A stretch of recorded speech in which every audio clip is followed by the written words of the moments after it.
Could everyone begin to take their seats?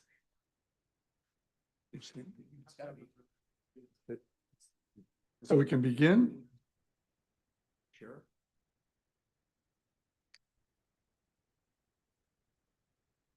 I just gotta know, I don't know. We'll largely dispense with yesterday's formalities since it's a continuation of yesterday's hearing, really. Good morning, everyone. I'm Jeff Long, Chair of the Post Commission. The date is September 10th, 2025. It is 9:05 and the meeting is called to order. We are on the record. Mr. Knapp, would you please call the roll? Good morning, Commissioners. Thank you, Mr. Chair. Barcelona. Here. Braun. Here. Brazil. Here. Cooper. Here. Doring. Here. Yule. Gordon. Here. Johnson. Present. Long. Here.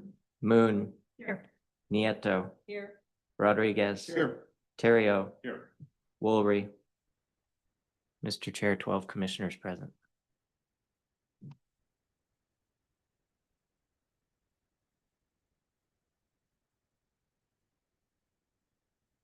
Thank you very much. By way of introductions, on my left is Commission Counsel, Deputy Attorney General Christopher Beatty, and on my right is Post Executive Director Manny Alvarez. Now we'll move to public comment. This is the time set aside for members of the public to comment on items not on the agenda, but under Commission jurisdiction. Public comment on the revocation cases to be heard today will be taken at the time of each individual case. Pursuant to Commission policy, the Commission Chair will manage the public comment period in deference to the Commission's workload and meeting time constraints. Up to 15 minutes is allotted at the beginning of each Commission meeting for public comment. Members of the public who wish to speak are asked to limit their remarks to 3 minutes. Please be advised the Commission cannot take action on items not on the agenda. Also note, since this is kind of a revocation hearing day, that if you have a specific complaint about an officer that is not on today's agenda, you should file a complaint with Post or with the officer's employing agency, and staff will help you during the next break. And please do not discuss any pending complaints or disciplinary actions that may come before the board or the Commission in the future.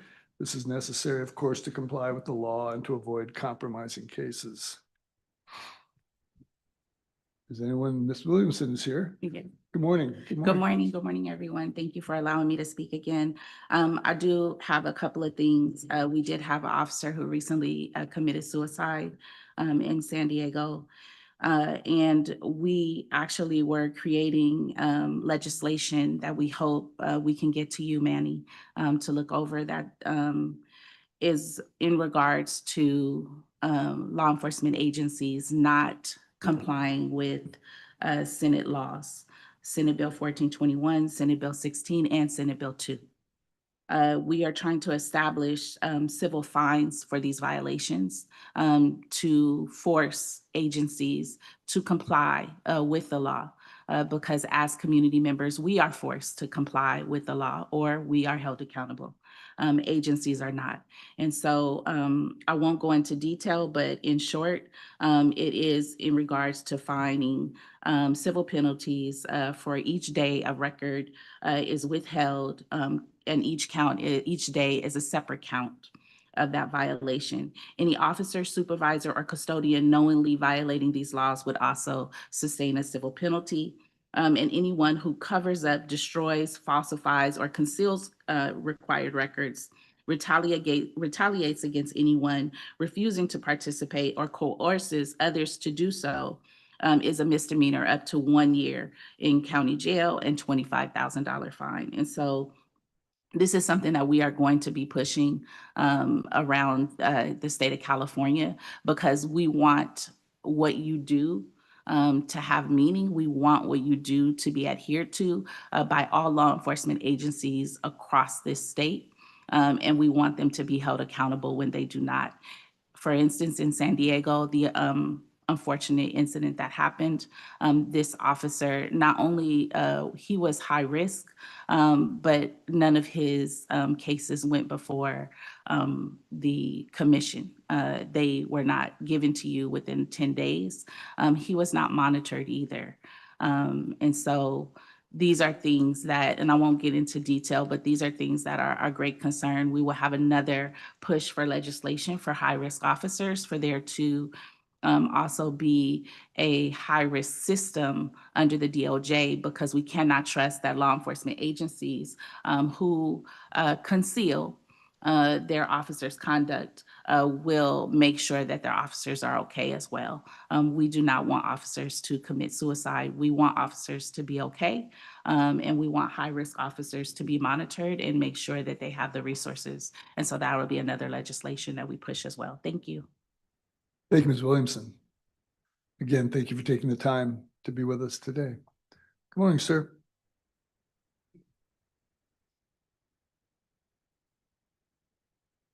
My name is Yusef Miller. I'm with the North County Equity and Justice Coalition, Saving Lives in Custody, California. And when it comes to decertification and the actions of law enforcement officers, for example, police officers who do not provide life-saving aid to a person who has been subdued in their custody, I think it should be immediate, as we all believe, it should be immediate and right away. And we have cases like Christian Dearmond where that is not happening and didn't happen, and we want that to be looked into further and consider the enforcement of rendering immediate aid, even if they have been shot by law enforcement. The second part I want to talk about is the Sheriff's Department.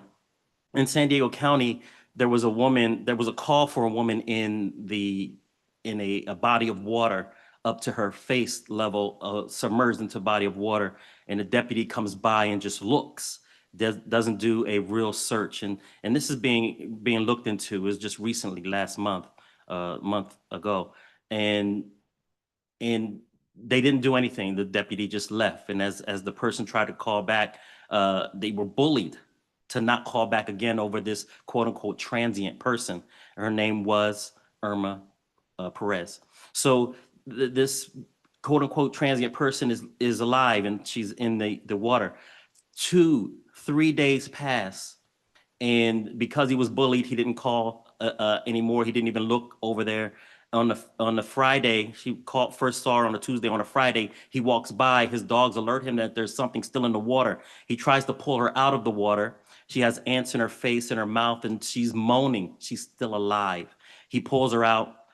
He can't pull her out too far. He's a veteran like myself, and his back injury wouldn't allow him, so he called 911. They finally come and they take her to the hospital on that Friday. She's still alive.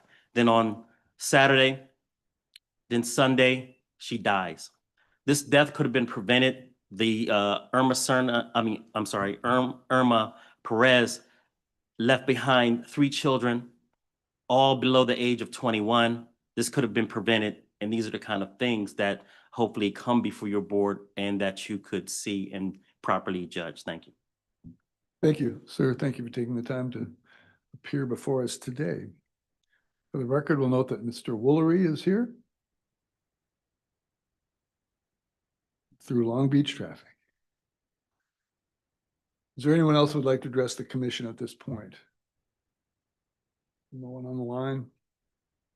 We will begin then with case review of recommendations made by the Peace Officer Standards Accountability Advisory Board. We have 3 cases to hear today.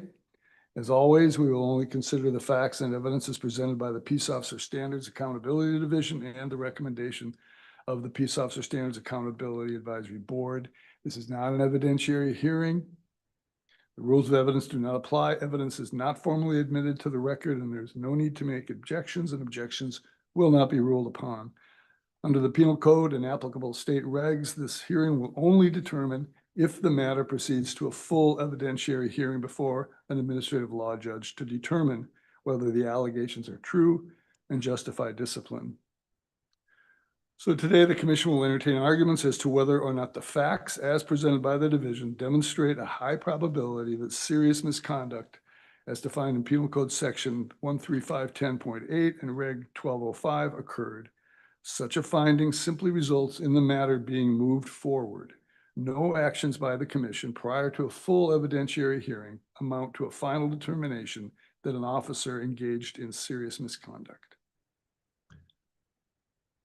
For our first case today, law enforcement consultant William Imboden, professional conduct, LA County Bureau, and attorney Simone Renteria with the Post Legal Affairs Bureau will report on case 2306324, Luke Baxter Walden, who at the time of the events at issue in this case was employed by the LAPD.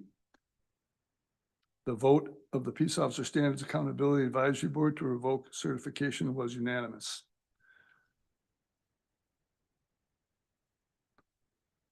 Morning. Welcome to you both.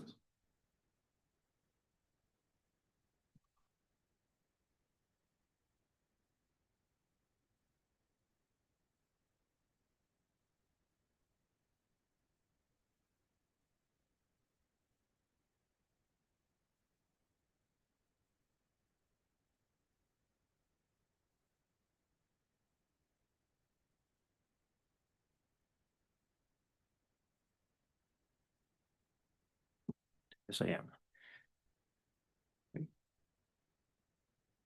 Good morning, Mr. Chairman, members of the commission. My name is William M. Bowden, and I'm one of the law enforcement consultants assigned to the Southern California Professional Conduct Bureau. I'm here with respect to the case of Post versus Officer Luke Walden of the Los Angeles Police Department. With me today is Simone Renteria, an attorney with our Legal Affairs Bureau. In this case, the division found reasonable grounds to believe that respondent engaged in serious misconduct in violation of Penal Code Section 13510.8, subsection B, subsection 1, alleging the respondent was dishonest during the investigation into allegations of serious misconduct, and Penal Code Section 13510.8, subsection A, or subsection B, subsection 6, alleging that respondent committed acts that violate the law when he purchased a firearm silencer in violation of California Penal Code Section 33410, a felony, and federal law under Section 27 CFR 447.21 and 27 CFR 447.52, as well as the National Firearms Act, which is USC Title 26, Section 5844. In the division's investigative summary and findings, it recommended the respondent post-certification be suspended or revoked.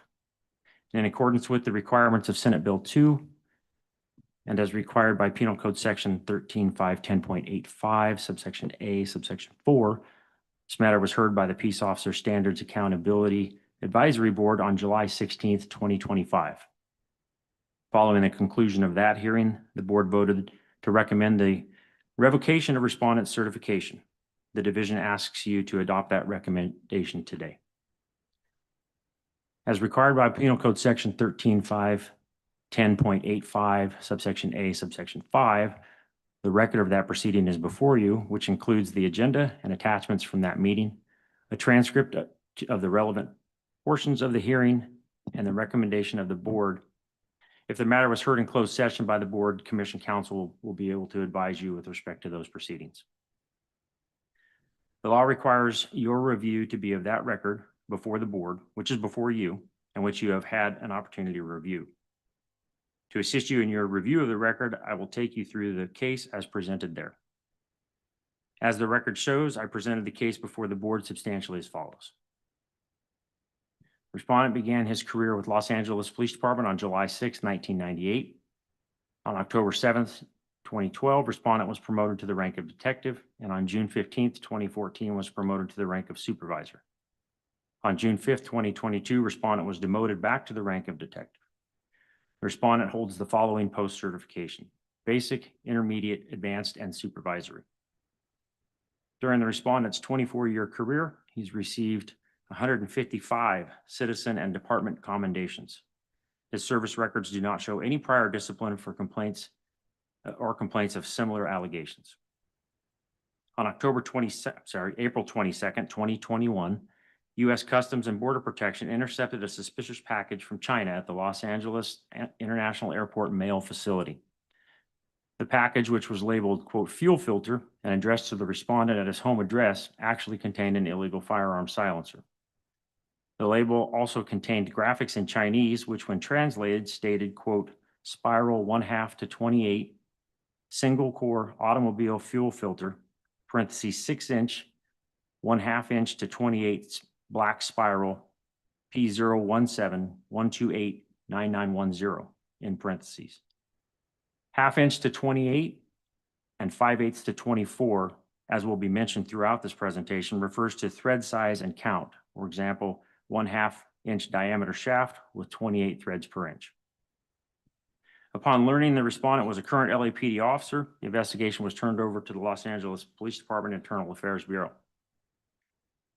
Once the seized item was booked and to evidence at LAPD, criminalist Fadil Barama of the Forensic Science Division examined it and its components. Next slide, please. His report described the items as having the following characteristics. It has the general appearance of a silencer. The components are all consistent with machined aluminum with a dark, smooth surface finish. There is an internally threaded collar at one end and an unthreaded opening at the other. The internal inspection revealed a well-made single-piece monocore baffle with an open channel from end to end. The monocore baffle divides the tube volume into 8 chambers, which are open to the central channel. The first area is larger and consistent with an entrance chamber. The threaded collar is consistent with a muzzle attachment point. These features are conspicuous suppressor silencer design elements that substantiate the classification as a silencer. He concluded his report by stating the assembly as received was a firearm silencer as defined in California Penal Code Section 17210, which states a silencer is any device or attachment designed to silence, diminish, or muffle the report of a firearm or any parts intended for their assembly or fabrication. A search through the California Department of Justice revealed the respondent had 54 registered firearms, many of which were compatible with a 1/2 inch 28 thread barrel size. LAPD conducted an audit of respondent's internet search history on department computers between January 1, 2020 and April 28, 2021, using search words including, quote, silencer, fuel filter, solvent trap, China, threaded barrel, and others.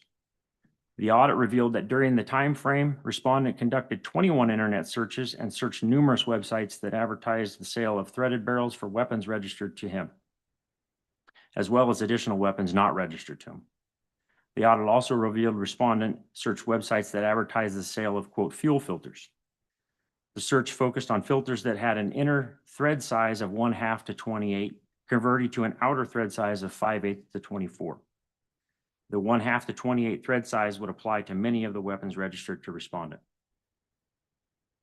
LAPD's IA consulted their acting general automotive supervisor who reviewed the websites respondent visited and that advertised the sale of fuel filters and inspected the item that the Customs Border Patrol Protection seized. Next slide. In his opinion, based on the dimensions of the item respondent researched that none of them were consistent with any fuel filter for a vehicle, and the item seized could not be used as a fuel filter because it had no internal filtration component. Inline automobile fuel filters work by trapping dirt, rust, and other debris as fuel flows through them, preventing these contaminants from reaching the engine's fuel system. The filter contains a pleated paper element or other filtering medium that captures particles and contaminants as the fuel passes through. Modern fuel filters are designed to trap all particles larger than 30 microns or 0.03 millimeters. Next slide. The Bureau of Alcohol, Tobacco, and Firearms issued law enforcement bulletins in April of 2017 and October of 2019. These bulletins advised that devices that are specifically manufactured as firearm silencers were being marketed as online as inline fuel filters, despite having no filtering medium. One such product is marketed as a, quote, Napa 4003, end quote, inline fuel filter. When LAPD served a search warrant on the respondent's PayPal account, the search revealed that on March 17, 2021, at 0828 hours, a transaction was completed for $45.96 for the purchase of a, quote, Napa 4003 WIX 24003 1/2 to 28 5/8 to 24 fuel filter aluminum solvent trap 1/2 to 28-XH, end quote. The recipient of the payment was Zushi Kui International Limited in Hong Kong, China. Respondent was arrested by LAPD on November 14th, 2022, and booked into the LA County Jail. On November 16th, 2022, the LA County District Attorney's Office filed one count of Penal Code Section 664 and 33410, attempted possession of a silencer, a felony. On March 29th, 2023, the respondent was held to answer for the felony at a preliminary hearing. And on September 29th, 2023, as a result of a plea bargain, respondent pled no contest to one count of attempt to possess an assault weapon, a misdemeanor. The felony was only dismissed as part of the plea agreement. Despite respondent's misdemeanor plea resulting in the dismissal of the felony charge, clear and convincing evidence exists to show that respondent committed the act of purchasing an illegal firearm silencer in violation of California Penal Code Section 33410, a felony. This conduct occurred despite his extensive firearms training through post, in-service training, and on-the-job exposure to firearm crimes both generally and as part of LAPD's gun unit. Although the investigation was turned over to local law enforcement for prosecution, respondent also violated federal law under Section 27 CFR 447.21, 27 CFR 447.52, as well as the National Firearms Act under USC Title 26, Section 5844. Respondent is an experienced peace officer with almost 27 years in the LAPD. And in his position as an LAPD officer, respondent was not only charged generally with getting illegal guns off the street, but had been a part of the LAPD's Gun and Narcotics Division gun unit for approximately 3 years. By illegally purchasing a silencer from China, respondent was in effect committing the same type of crime that he was sworn to prevent. During the administrative investigation into alleged serious misconduct of acts that violate the law, respondent was dishonest when he stated several times to the IA investigators that he did not try to purchase a firearm silencer. Respondent stated that he ordered a fuel filter, a quote, universal fuel filter for a 1985 Toyota Celica, which never arrived. He could not recall the vendor or when he ordered the fuel filter. He later ordered another fuel filter through Amazon.com, which he did receive. In looking at them in comparison, they look nothing alike. Respondent denied ordering or attempting to obtain a firearm silencer, despite the seized item being addressed to him at his home address and despite the use of his PayPal account to purchase it. The item is the exact same brand and size as was located in LAPD's internet audit of the respondent's internet searches for firearm silencers and was determined to fit many of the firearms the respondent owned. Next slide. Additionally, the exact same type and size of item are listed on ATF training documents to help law enforcement recognize illegal firearm silencers. Next slide. Respondent stated he only had a cursory knowledge of silencers, but was not an expert. He admitted he knew they were illegal to possess, and he did not dispute the results of the internet search audit, but said those searches were for work-related purposes only. However, he could not provide specific cases or reports that required the searches he conducted, and his internet searches ceased 2 days prior to the seized item being purchased using the respondent's personal PayPal account. Next slide. LAPD sustained the allegation of attempting to possess a firearm silencer and referred respondent to a Board of Rights with a recommendation for termination from employment. At the Board of Rights, respondent continued to deny that he tried to buy a firearm silencer and repeated that he attempted to buy a fuel filter for a 1985 Toyota Celica. However, the item seized would not only not fit a 1985 Toyota Celica, but it would also be useless as a fuel filter because it had no filtering properties. At the Board of Rights hearing, LAPD criminalist Barama stated that NAPA, quote, NAPA 4003 is a code word for suppressors known to firearm buyers. After examining the seized item, he determined it was a firearm suppressor compatible with a number of firearms. And after examining the list of firearms possessed by respondent, Mr. Barama found a number of them could be used with the silencer if modified with a threaded barrel. Respondent's supervisor, LAPD Lieutenant Eric Bixler, testified at the Board of Rights hearing that one of respondent's responsibilities was to identify the suppressors, that respondent would have been aware of the seized item's purpose as a suppressor. At the conclusion of the Board of Rights hearing, the board unanimously agreed that respondent was guilty of the allegation that he, quote, attempted to obtain a firearm silencer. The facts I've just recited support the division's finding that respondent was involved in serious misconduct, specifically dishonesty and acts that violate the law. For purposes of the division's analysis, clear and convincing evidence means evidence of a charge is clear and convincing so long as there is a high probability that the charge is true. The evidence need not establish a fact beyond a reasonable doubt. The division recommends that respondent's post-certification be suspended or revoked. And the division's recommendation is based on the following. Clear and convincing evidence exists to show respondent purposely committed a felony after conducting research for weeks in advance and then purchasing an item that was clearly intended to be used as a firearm silencer. This is in direct conflict with the respondent's general duty to uphold the law and isn't in fact the exact type of crime respondent was charged with preventing as a part of the specialty unit he was assigned to. The blatant dismissal of the law alone is egregious enough to warrant revocation of respondent's peace officer certification. But in addition to violating the law he was sworn to uphold, respondent lied repeatedly to IA and at his Board of Rights when he was confronted with his behavior in an obvious attempt to keep his job through consistent denial despite the evidence of his guilt. Respondent has broken the public trust through his actions and his words and cannot be entrusted to truthfully, honestly, and ethically uphold the law or respect the rights of members of the public. Following my presentation to the board and as documented in the transcripts before you, the following public comments were made by the officer or his representative. Respondent's representative stated dishonesty was not an allegation investigated by LAPD. The respondent's representative stated the investigation by LAPD was, quote, masked, meaning he was not made aware of the allegation during the investigation and did not find out about it until September 14th, 2021. Respondent stated he only accepted a plea agreement in the criminal proceedings because of the financial hardships of criminal defense. Respondent stated his post-firearms training record is for firearms qualification and has nothing to do with firearms expertise. Respondent stated he was only assigned to the, quote, gun squad for 1 year, not 3. Respondent stated he had never had any training regarding firearm suppressors. Respondent stated he did not possess any firearms with threaded barrels. Respondent stated he believed post conclusions with reference to the Peace Officer Standards Accountability Division were reaching. And respondent stated his Board of Rights deemed him okay to return to work.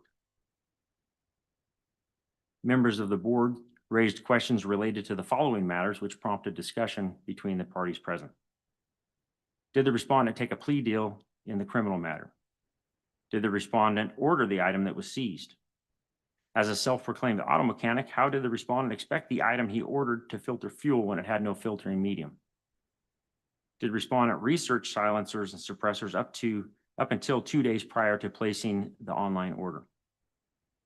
Were there other online customers who purchased the same filter as respondent, and were there any complaints from other customers?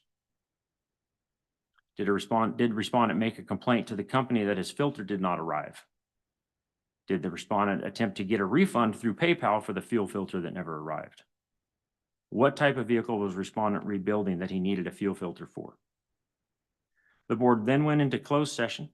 When they returned into open session, the board voted unanimously to revoke respondent's peace officer certification.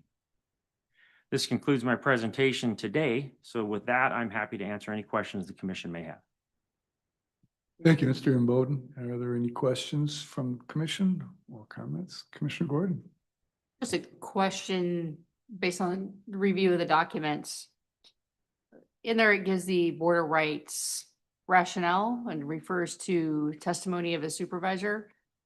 Did you have the opportunity to review that testimony of what training his supervisor said he did in fact receive? I was not given the opportunity to review the Board of Rights rationale prior to completing the ISF or making presentation to the board. We received it, I believe, the day of or the day before the board meeting. And then also the division tried several times to get copies of transcripts from the Board of Rights, and we were not successful in doing so. Commissioner Doring? Commissioner Doran? And then just to clarify, the recommendation to the Board of Rights was for a termination, and that recommendation was not upheld, and the Board of Rights did not issue a termination finding, correct? Correct. They unanimously found him guilty of the charge brought, but decided termination was too harsh. Commissioner Terrio. Commissioner Terrio, thank you. Reviewing the transcript, it doesn't appear that, and maybe this is the issue with the paperwork, but it doesn't appear that the dishonesty was brought forth by the Board of Rights, or is that inaccurate? That's correct. They, LAPD did not bring dishonesty allegations against the respondent, so the Board of Rights did not review that. Mr. Chair, Commissioner Johnson. there's a little bit of confusion. There's, as you stated, that you didn't have access to the full rationale of the findings of the Board of Rights. And I'm on page 23 of 26 of your investigation where it quotes, Detective Walton maintained he intended to purchase a high performance fuel filter. Walton explained he is a car enthusiast, rebuilds cars, has a number of pending incomplete projects, quote, and then Board of Rights rationale findings, page 2, line 20 through 24. So the question is, in a prior, it's up maybe 5 pages. It says, hey, we didn't have access to the rationale of the Board of Rights. So my question is, where does it come on page 23 where Post had access to a portion of the Board of Rights and it's a not incomplete fashion? Sorry, I'm sorry for Thank interrupting. you. So there was actually 2 documents or 2 rationale orders or findings from the Board of Rights. The first one was like a guilt phase that rationale Post did have access to.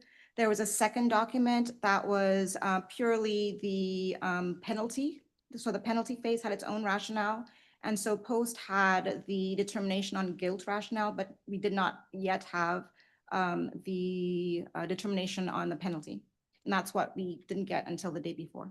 Okay, I understand. Thank you.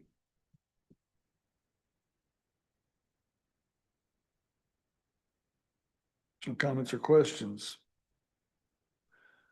At this point, does the subject officer and or their counsel wish to speak? Hello? If so, you'll have 5 minutes. Please remember the commission will only consider facts as presented by the division today and will not consider additional facts or defenses at this time.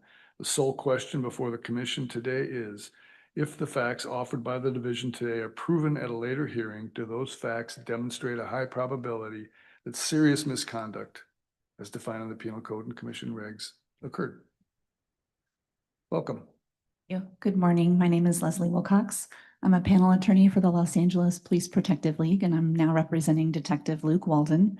He would like to express his apologies to you today. He was just placed injured on duty, and due to the medication is at home and in pain and cannot even join us by video conference, but he originally intended to be here. Again, in case you had additional questions, as the advisory board did. What I'd like the commission to consider is that it seems to me that this is a little bit of an unusual situation for Post, in that, as mentioned by Mr. Brittain, the department nor the Board of Rights alleged or addressed any allegations of dishonesty. That only came up in the review by the division here. So that's just unusual in and of itself. Some of you are aware of the thoroughness of LAPD's internal affairs systems.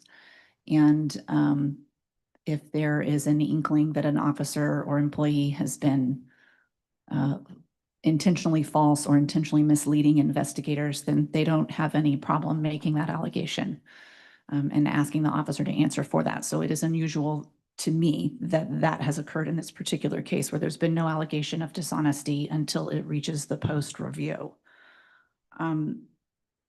I just heard the discussion that Post was not provided with the penalty rationale, which is also confusing to me. But in reading the division's investigation and report, it mentions more than once that there was no reason given by the Board of Rights as to why they chose to reinstate Detective Walden with a 30-day suspension as opposed to termination.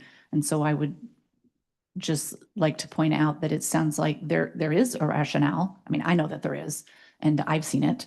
But if Post doesn't have it, then I can't tell you about it today. But I think that that is part of the problem with this particular case. It feels as if a lot of assumptions are being made, that the board did not give any sort of rationale for penalty, and we have no way of knowing why they chose to reduce the recommendation from termination to 30 days. And that's just simply not true. Just because Post doesn't have it doesn't mean it didn't happen. You do have information in the report that Detective Walden specifically stated to Internal Affairs that he would not jeopardize his 24-year career at the time, and his FBI clearance on doing something that he knew to be illegal. You also, as the Post Commission, are mandated when you are considering whether or not revocation or suspension is appropriate in a case, that you have to consider the officers or detective in this case as their prior conduct, as well as their prior discipline history, and their service record in making that decision. And you'll see in the report from the division that in his 24-year career, he didn't have any prior sustained discipline, and he had 155 commendations from both the public and his department. There's another assumption in the report that I think is worth pointing out, is that Detective Walden purchased the second fuel filter, the first one that didn't arrive. The second fuel filter was purchased, I think the way it reads is well after Detective Walden knew he was under Internal Affairs investigation. And apparently it came up at the advisory board committee meeting that the allegation or this investigation was masked. I don't know if that was explained, but in essence, it would mean that Detective Walden was unaware at all that he was under investigation prior to that time.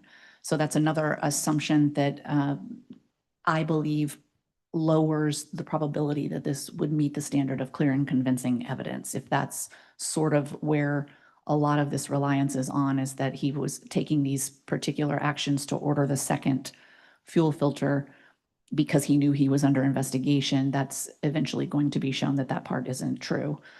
And I think that additionally with the other assumptions that are being made really will make it difficult to show that this meets the standard for clear and convincing evidence, or that it's a high probability that specifically for the dishonesty that has been added. But additionally, I would note that for the commission of the crime that was originally charged as a felony, it did get reduced to a misdemeanor. And normally, at least so far in the limited experience that we have with all of this, that holds weight with post if a felony has been reduced to a misdemeanor in regards to the immediate or temporary suspension, or even if action is later taken. At the end of the day, Detective Walden is asking for post to consider suspension instead of revocation. That is all he's asking for.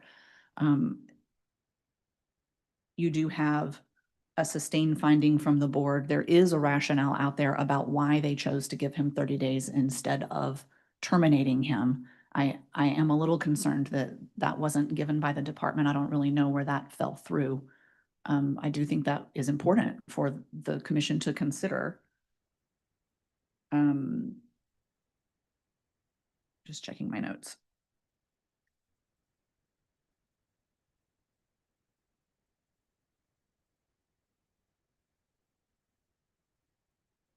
Just another note on the dishonesty part, which is concerning to me.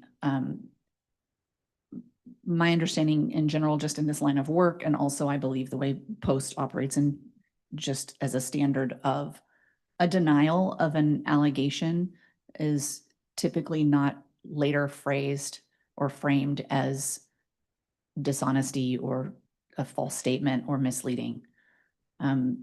Most people are going to deny an allegation if they believe it's not true, depending on how it's phrased or framed to them, and depending on the actions that were actually taken. I am concerned with the recommendation for revocation on a dishonesty charge that came about this way, with the evidence that Post has in front of it. And so I hope that the commission will pause to consider that, or take that into account in its recommendation or its decision on whether or not to follow the advisory boards and the division's recommendation for revocation. I do believe that clear and convincing is a fairly high standard in administrative proceeding like this. And I just think with the assumptions and the lack of information that you have, you're not there yet. And I think a suspension would be much more appropriate, given that he was in fact found guilty by the board and did in fact receive a suspension from them. That is something that Detective Walden would be willing to accept. But he is still working for LAPD, and revocation obviously would make that incredibly difficult for him, especially given his past record, which you are required to consider, and in this case is exemplary. And I hope that the commission can take that into consideration when making your decision. Thank you, Ms. Wilcox. Questions from Ms. Wilcox from the commission? Comments? Commissioner Johnson? Wilcox, I'm sorry if I missed it in post document, but can you, or are you willing to share what the terms of the plea deal are? For example, probation, how long is it? What are the terms? Is it diversion? It has been expunged. It is gone entirely. I didn't represent him in that part, so I know that I believe it was a diversion. And then it was expunged and sealed. So it no longer exists. I mean, it exists for you guys, but it no longer exists for civilian purposes. Can you remind me when the plea, the date of the plea? So I can look back through here too, but I can check.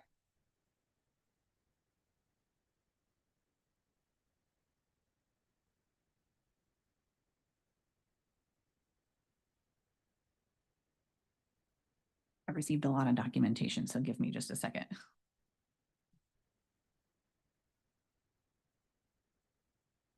The ISR says, ISF says September 29, 2023. For the original plea, It's on page 23. and I don't have the in front of me the documentation that it has since been expunged, but I know that has happened. Typically, it would be within a year if it was a regular diversion. thank you. I got it. To answer the first part of that question, conviction at the court level, conviction, sorry. The plea agreement was based on a 1 day in jail and a 1 year probationary period. I remember reading that. Thank you. Additional questions, comments?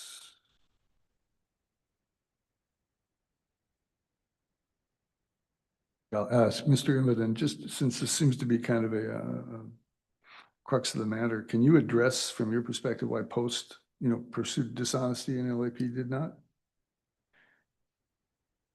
Sure, Mr. Chair. I don't know why LAPD chose not to, but from Post perspective, the dishonesty section has to do with whether or not you were honest.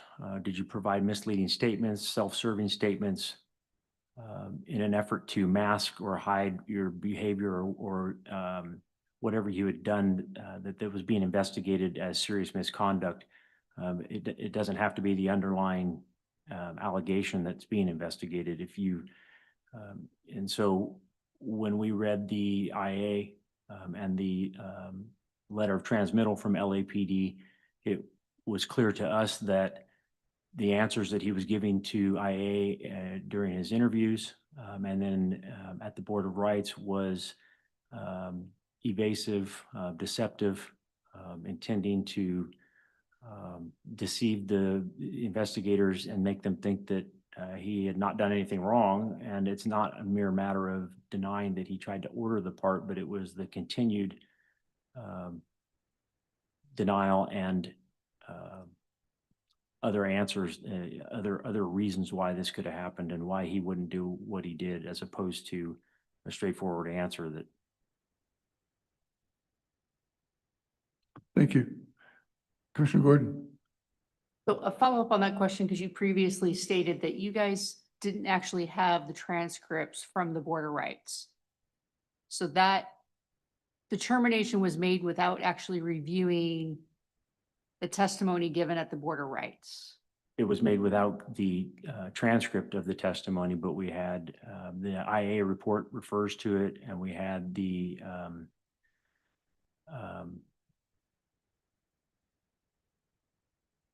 first rationale. I'm sorry, I stuck on the word rationale. We had the first rationale with the decision. Did at any point in time you interview Officer Walden to ask those clarifying questions? I had a conversation with him briefly right after he was given the notice of the investigation by post.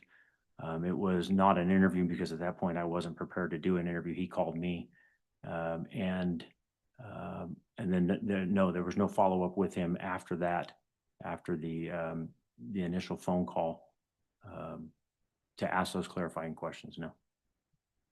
Commissioner Doring, just to follow up on the dishonesty and to your question, Chair, was there any discussion from post with IAB as far as why they did not pursue a dishonesty claim based off council's recommendation or statements that they've pursued dishonesty in the past? If the investigators were able to share any insight as to why they felt it did or did not meet that criteria during their investigation? When I spoke to the investigator, I can't remember his title, but it's the person that presents at the Board of Rights. They have a title at LAPD. He's part of IA. He told me that he didn't know why the IA didn't allege dishonesty, but when he went to the Board of Rights and represented, he was told by one of the members of the Board of Rights board that they expected him to be dishonest at their hearing, and it was not a surprise to them, and therefore there was no reason for them to act on it because they expected him to be that way.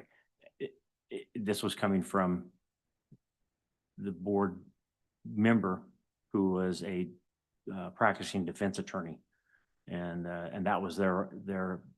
Of course, I'm getting this secondhand through the LAPD investigator, but the reason that they were not offended by his dishonesty is because they expected him to be dishonest. That was the answer I was given. Okay, just so that was coming from third-hand info, not from the direct investigator, just because it's a little confusing if they were expecting it to be dishonest, so they didn't pursue dishonesty because they were expecting dishonesty. And that was my answer to the investigator. And that came directly from LAPD's investigator that presented the case at his Board of Rights. He was pulled aside after the board by this board member and explained this answer. Thank you. Commissioner Braun. Commissioner Braun, in many cases that we receive, we get the internal affairs investigation. That was not included in this. Was there a reason that the internal affairs investigation itself was not included? I don't have a specific reason why you weren't given the entire investigation other than if we didn't think it was necessary to present the entire investigation as opposed to the summaries or references to it. Commissioner Moon, I apologize if it's included, but I'm not familiar with the process in Los Angeles Police Department. Going from a supervisor in 2014 back to detective in 2022, clearly there's no disciplinary action.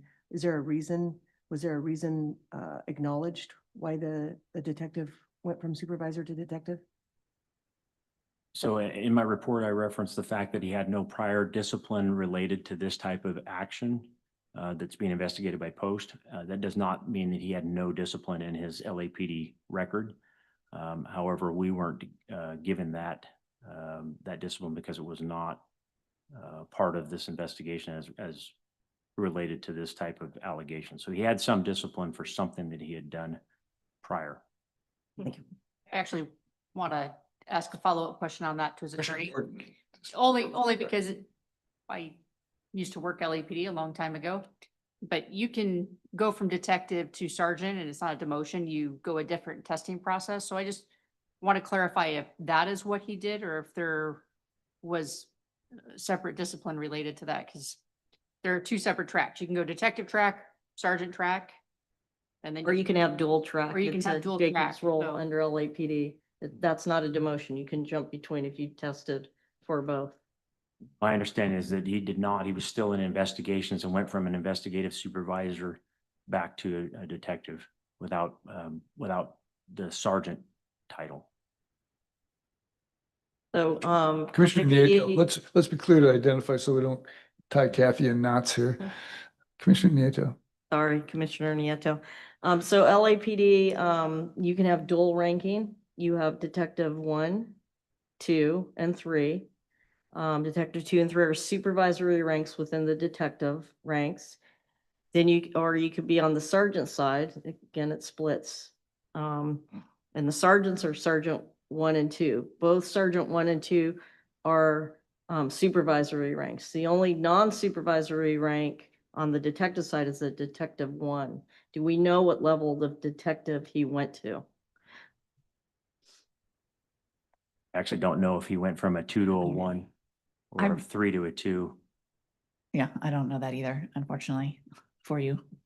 But Commissioner Gordon, sometimes it's too is you may, because you want a particular assignment, because that assignment interests you, you may choose to go from a D2 assignment to a D1 assignment if it is something that, and I've seen that where someone wants that assignment. So I just want to be clear, you know, if we're going to say that it was discipline related, that we know that it was in fact discipline related. So I just think that can become a confusing factor in this hearing. I think during the board hearing, the respondent was present on the line and was giving answers. And at one point he said, "I did get demoted," but he didn't elaborate on that.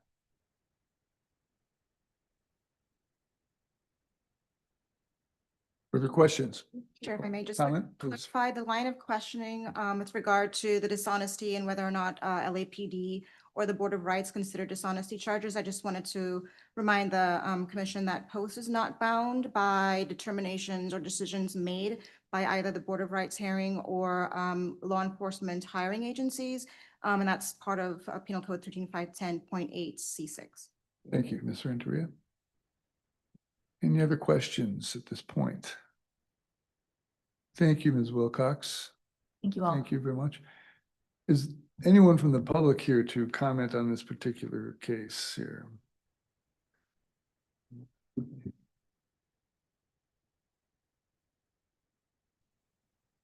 Mr. Miller. You have 3 minutes. Please limit your comments to the facts before us today. Welcome. Thank you, Yusef Miller. North County Equity and Justice Coalition, Saving Lives in Custody, California. And with this particular case, of course, there's a mixture and a tangle of evidence and discussion about the records and things like this of this particular officer, demotion, or if he went up 1 or 2, 2 to 3, or whatever. Those things are confusing, of course. But in general, talking about this particular case, it makes it difficult for a person who's a community member to know that there could be an officer who has tried to purchase a silencer.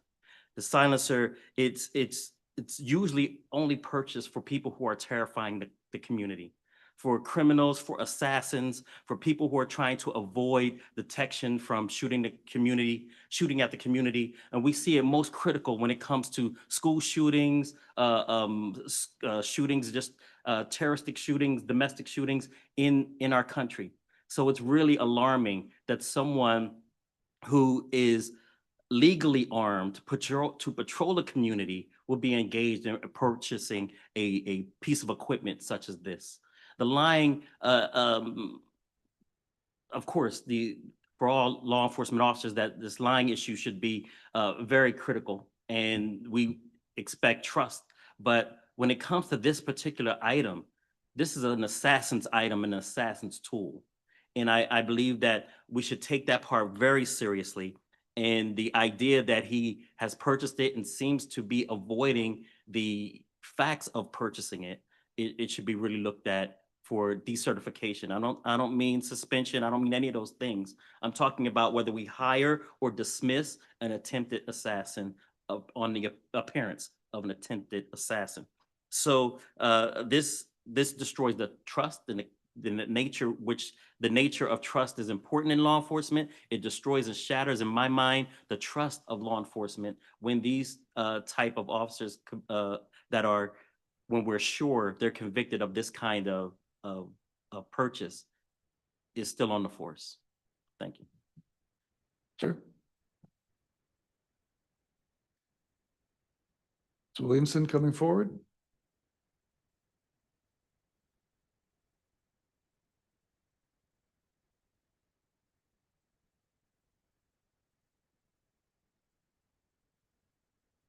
Commissioners, thank you for hearing these matters today.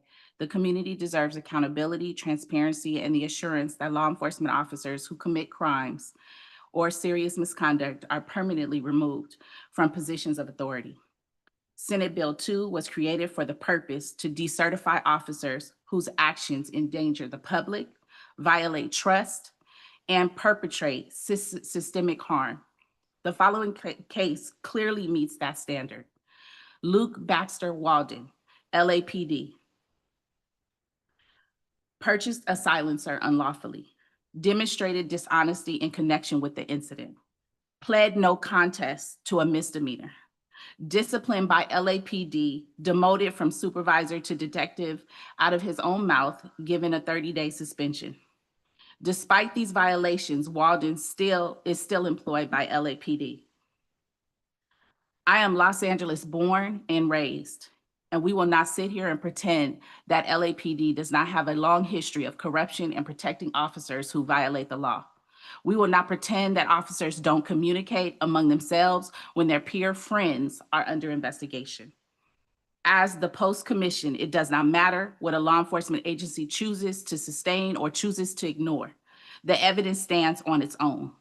In this case, it clearly shows that this officer conducted an online search for a silencer in China, demonstrating intent and knowledge. He paid with his PayPal account. Accountability cannot be avoided simply because the agency failed to take the stronger action. Luke Baxter Walden engaged in criminal conduct, violated the very law he was sworn to uphold, and demonstrated dishonesty. Investigators discovered evidence on his own computer search history showing that he knowingly made this unlawful purchase. He is a weapons expert and absolutely knows the difference between a silencer and a fuel filter. There is no excuse, no misunderstanding. We find that law enforcement agencies and prosecutors routinely give officers who violate the law a break, reducing felonies to misdemeanors so they can keep their jobs, failing to place officers on the Brady list, or handing down 30-day suspensions instead of terminating them. This is not what high standards look like. Meanwhile, Black, Chicano, and Indigenous community members are disproportionately convicted of felonies for firearm-related offenses, including the purchase of silencers. These convictions follow them for life, while officers guilty of the same conduct are shielded from real accountability. Worse, it is often these very officers who then use felony convictions as justification to pull community members out of their cars, throw them to the ground, and search their vehicles for a taillight. From the community standpoint, it looks like only we are expected to live up to high standards of following the law, while officers are exempt. That double standard destroys trust and further endangers our communities. Allowing him to remain in law enforcement sends a dangerous message to the community that officers can break the law without consequences. I strongly recommend the Post Commission permanently decertify Luke Baxter Walden. Thank you, Ms. Williamson. As always, thank you for taking the time to be here.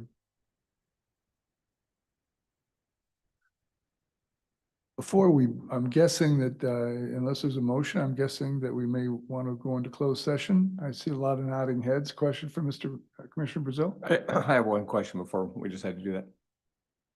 So the documents that the Board of Rights provided you prior to us coming here, but not within the packet, are items like that, evidence like that, are those reviewable by an ALJ if we go to a hearing? Or are they limited to just what we made decisions on? No, at the ALJ hearing, there will be it's an evidentiary hearing, so people will be allowed to present evidence, including Mr. Walden. So new evidence beyond what we currently have in front of us? Correct. Okay, thank you. I have a question before we go up. Ms. Wilcox, could you come forward just for a moment?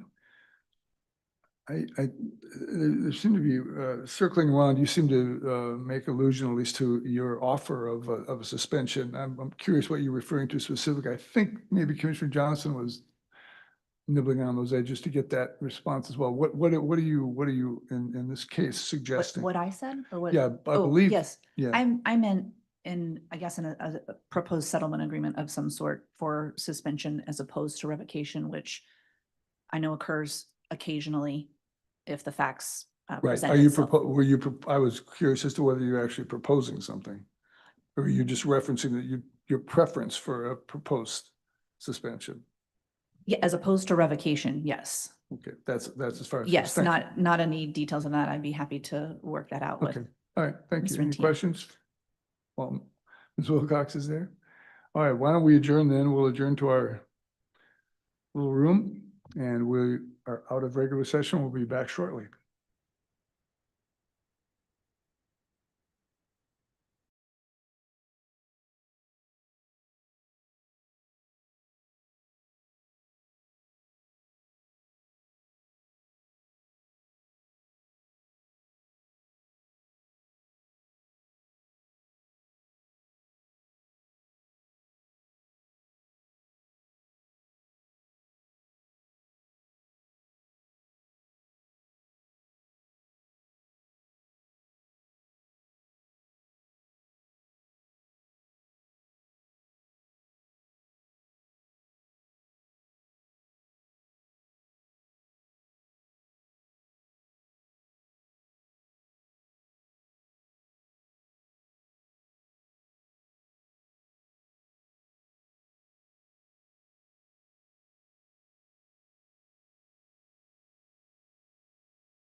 we're back on the record. Give everybody just a moment to settle in.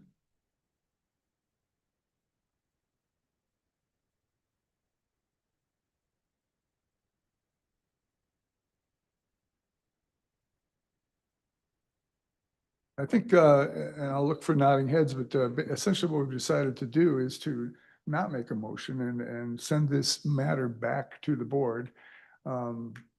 Sheriff Braun, would you like to comment in terms of the specifics that the commission is looking for and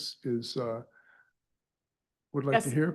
in closed session, we came to a unanimous consensus that we want further information and we're sending this back for further investigation. We specifically would like to see the internal affairs investigation, the adjudication from Detective Walden's commanding officer, the Board of Rights transcript of the actual Board of Rights, the Board of Rights rationale for discipline, and if it's not answered in those questions, follow up with the internal affairs investigator or the adjudicator as to why dishonesty was not an allegation that was made.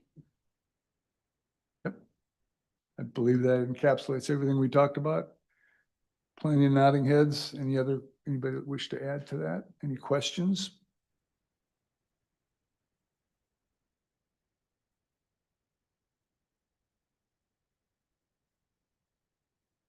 There are no questions. I don't believe a motion is necessary. The commission is simply referring the matter back to the board. Yes, Mr. Brittain. Just for clarity, when you say you want the adjudication from the officer's commanding officer, you're talking about the letter of transmittal? Transmittal. Okay.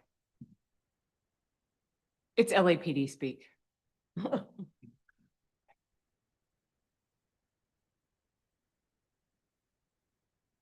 Any questions from staff? Since yes, we do mean this to go back to the to the board. Any questions, any clarity being sought from any parties? All right, if not, we're finished and we move to the second case.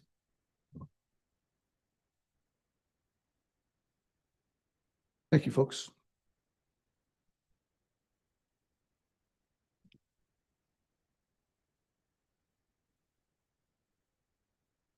For our second case today, law enforcement consultant Paul Nanafito, Professional Conduct Southern Bureau, and attorney Carrie Woolley from the Legal Affairs Bureau will report on case 2316745, Jared Brittain, who at the time of the events at issue in this case was employed with the Orange County Sheriff's Department.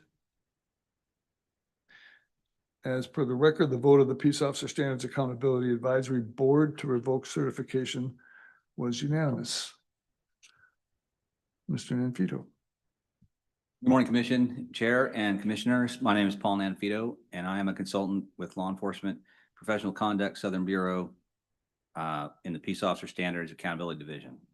I'm here to present case number post 2316745 involving Deputy Jared Nathaniel Brittain from the Orange County Sheriff's Department, hereinafter referred to as the respondent. Here with me today is attorney Carrie Woolley and attorney with the division. It is the division's determination that clear and convincing evidence exists to demonstrate the respondent committed multiple acts of serious misconduct as set forth in Penal Code Section 13510.8 on multiple dates between June 1st, 2022 and October 5th, 2023. Specifically, the division has determined that the respondent committed the following acts of serious misconduct: dishonesty, Penal Code Section 13510.8, paren B, paren 1, providing false statements to internal affairs investigators during 4 separate internal affairs investigations. Acts that violate the law, Penal Code Section 13510.8, paren B, paren 6, acts that are sufficiently egregious or repeated to be inconsistent with a peace officer's obligation to uphold the law or respect the rights of the members of the public as determined by the Commission. The respondent began his career with the Orange County Sheriff's Department on March 31st, 2017 as a trainee, and on November 8th, 2017, he was promoted to the position of Deputy Sheriff. The respondent holds the following post certification: basic, intermediate, and advanced post certificates. The respondent has no prior disciplinary issues to discuss. The respondent was awarded the Orange County Sheriff's Department Medal of Courage. Previously in my testimony with the board, I said Medal of Valor, but I believe The respondent corrected me. It is the Medal of Courage. The documents I received from the Sheriff's Office said Medal of Valor. For his response to a critical incident that occurred on August 23rd, 2023. This was an incident involving an active shooter who shot multiple people and engaged in a 7-minute gun battle with deputies from the Sheriff's Department. The respondent was recognized for making the courageous decision to form a team, climb a hill behind the suspect from a flank position. In the division's investigative summary and findings, it recommended revocation of Deputy Brittain's post-certification. In accordance with the requirements of Senate Bill 2 and as required by Penal Code Section 13510.85(a)(4), this matter was heard by the Peace Officer Standards Accountability Advisory Board on July 17th, 2025. Following the conclusion of that hearing, the board voted to recommend revocation of Deputy Brittain's post-certification. The division asked you to adopt that recommendation today. As required by Penal Code Section 13510.85(a)(5), the record of that proceeding is before you, which includes the agenda and attachments from the meeting, a transcript of relevant portions of the hearing, and the recommendation of the board. If the matter was heard in closed session by the board, Commission Counsel will be able to advise you with respect to those proceedings. The law requires your review to be of that record before the board, which is before you, which you have had an opportunity to review. To assist you in your review of that record, I will take you through the case as presented there. As the record shows, I presented the case before the board substantially as follows. This is a verbal presentation which I am providing from a prepared statement, which will be followed by a PowerPoint presentation. The PowerPoint will provide a visual representation of the timeline of events and some specific statements, which you will hear during the verbal presentation. In summary, this case will cover 2 different internal affairs investigations, which included 4 interviews that took place over a 17-month period from June 1st, 2022 through October 5th, 2023. On June 1st, 2022, the respondent was off duty and was stopped by the California Highway Patrol. Prior to the traffic stop, the CHP officer made the following observations. The driver of a black Ram 1500 pickup truck driven by the respondent was bumper paced at approximately 104 miles per hour. He was also weaving dramatically from left to right within the traffic lane, crossing over the lines on both sides of that lane. The CHP officers initiated a traffic stop and contacted the driver, who was identified as the respondent. He identified himself as an off-duty peace officer and that he had multiple weapons in his vehicle. The respondent had a firearm on his waist and had SWAT weapons inside the pickup. On October 7th, 2022, the respondent pled guilty to 2 misdemeanor counts of driving under the influence of alcohol and admitted to having a blood alcohol content of greater than 0.20 in the Orange County Superior Court. As a result of this conviction, the Department of Motor Vehicles suspended the respondent's driver's license. The DMV mailed the respondent a notice of this suspension, which was dated October 14th, 2022. This suspension was effective from October 7th, 2022 through April 7th, 2023. The notice that was sent to the respondent's home address notifying him of that suspension was effective on October 28th, 2022.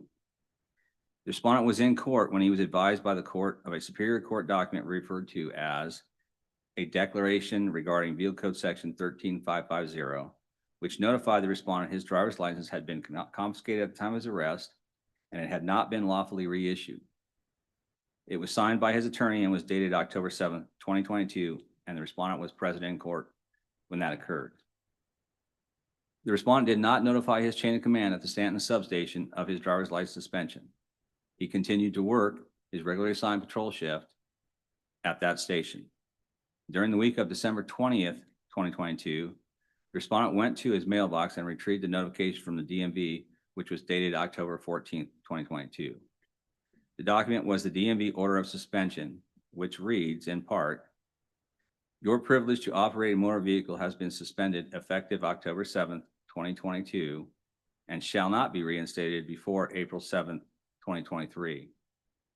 The respondent acknowledged that it was this document which was the catalyst for him to respond to the DMV on December 20th, 2022, and obtain the restrictions on his license which would allow him to legally drive a motor vehicle. On December 20th, the respondent went to the DMV office where he received and signed a DMV verbal notice of actions. This document lists two separate license suspensions. One is effective on October 7th, 2022, and one is effective on October 28th, 2022. By signing this document, the respondent was notified about both suspension and the length of those suspensions. This date and these notifications are critically important because the respondent attended his first internal affairs interview the following day on December 21st, 2022. This interview was the first inquiry into his DUI arrest by the Orange County Sheriff's Department Internal Affairs investigators. Now I will provide you with some examples of statements made by the respondent, which have been determined to be dishonest. During this interview, the IA investigator asked the respondent if his license was fully suspended at any time. In response, he said, for a period of, I believe, 30 days from the sentencing until I could get it restricted. It's important to note that just a day before making this statement about a 30-day suspension, the respondent just received those restrictions on his license, allowing him to drive legally. The document which brought him to the DMV that day stated his license had been suspended effective October 7th, 2022, and could not be fully reinstated until April 7th, 2023. On this day, he signed the DMV verbal notice of actions, which notified him of his driver's license was fully suspended from October 7th until December 20th, 2022. This is clearly not a suspension, and there are not any documents which mention a 30-day suspension. The IA investigator asked the respondent the following specific and direct question. He asked, how did you get to work? The respondent said, I had a friend drive me that I worked with, and I had a trainee in the car that I was working with. The IA investigator asked the respondent, so you had a trainee driving the whole time while you were doing your patrol work? The respondent said, yes, sir. A review of traffic cameras within the city of Stanton, California showed the respondent driving a black Ram 1500 on 10 specific dates between October 7th, 2022 and November 7th, 2022. The respondent's driver's license was fully suspended during this time frame. Surveillance cameras at the Orange County Sheriff's Department substation in Stanton, California showed the respondent driving a black Ram 1500 pickup into the parking structure across the street from the substation. The respondent attended a follow-up administrative interview regarding the DUI arrest on February 15th, 2023. This was another opportunity where the respondent could have been forthright and advised the investigator that he had been driving during the period of his suspension. Instead, he provided deceptive and dishonest statements. He also provided another affirmative answer to a question about his trainee driving him while at work and that he had only received a 30-day suspended driver's license. The following excerpt from this interview illustrates the continuing deception of the respondent. The IA investigator asked the respondent, you had a 30-day suspended license? To which he replied, yes, sir. The IA investigator then specified, and that was at the time of the conviction, so October 7th to November 7th? Respondent answered, from what I recall, sir. As previously noted, the respondent received DMV paperwork on December 20th, 2022 that clearly stated the length of his suspensions. These statements are simply not true. The IA investigators focused on the time period between October 7th and November 7th, 2022. They did not focus their inquiry and evidence collection from November 8th, 2022 through December 20th, 2022, because the respondent kept telling them his license was only suspended 30 days from October 7th to November 7th, 2022. The respondent's deception resulted in a loss of traffic camera videos and photos, as well as Stanton substation surveillance photos during the division's inquiry. The IA investigator asked a clarifying question. And I think you mentioned in the video you were getting a ride to and from work and you have a trainee. The respondent said, yes, sir. On December 28th, 2022, officers from the Anaheim Police Department responded to a call from a citizen who reported finding a firearm in a black Ram 1500 pickup she had rented from a local car dealership on December 14th, 2022. The reporting party told the officer that she was cleaning and checking the rental vehicle at her home with the intention of returning the vehicle on December 29th, 2022. While checking the vehicle, she lifted the front seat center armrest and discovered a firearm. The reporting party told the officers she had not noticed the firearm until she lifted the armrest, and she immediately called the police department. The officer secured the firearm, a Glock 19, which was later determined to have a full magazine with 15 live rounds and 1 round in the chamber. The Anaheim police officers ran the serial number of the firearm and determined that it belonged to the respondent. It had not been reported missing or stolen. Anaheim police officers contacted the respondent on December 28th, 2022 about the firearm and asked him if it was in his possession. The respondent replied, "That's a good question." The respondent then told the officers he had not seen the firearm in a month or two, and he did not report it as missing or stolen because he had not noticed it was missing. On January 3rd, 2023, the Orange County Sheriff's Department initiated a second internal affairs investigation regarding the respondent's personal Glock firearm that was located inside a rental truck on December 28th, 2022. It should be noted that the respondent returned the Ram 1500 rental truck on December 13th, 2022. The next day, it was rented to another citizen in the city of Anaheim. This citizen drove this vehicle unaware that there was a loaded firearm beneath the center armrest for 2 weeks. The respondent violated Penal Code Section 25-140(b) when he left his handgun unsecured in the rental vehicle. Under Penal Code Section 25-452, a peace officer shall, when leaving a handgun in an unattended vehicle, secure the handgun in the vehicle pursuant to Penal Code Section 25-140. The respondent attended his first IA interview regarding the unsecured handgun on August 9th, 2023. This would be his third IA interview since December 21st, 2022. During this interview, the IA investigator asked some follow-up questions about the respondent's truthfulness during his first 2 administrative interviews. The IA investigator had located traffic camera videos and pictures that showed the respondent driving a black Ram 1500 pickup in the city of Stanton and into the parking structure across from the Orange County Sheriff's Department Stanton substation. He also located surveillance photographs of the respondent walking into the Stanton substation.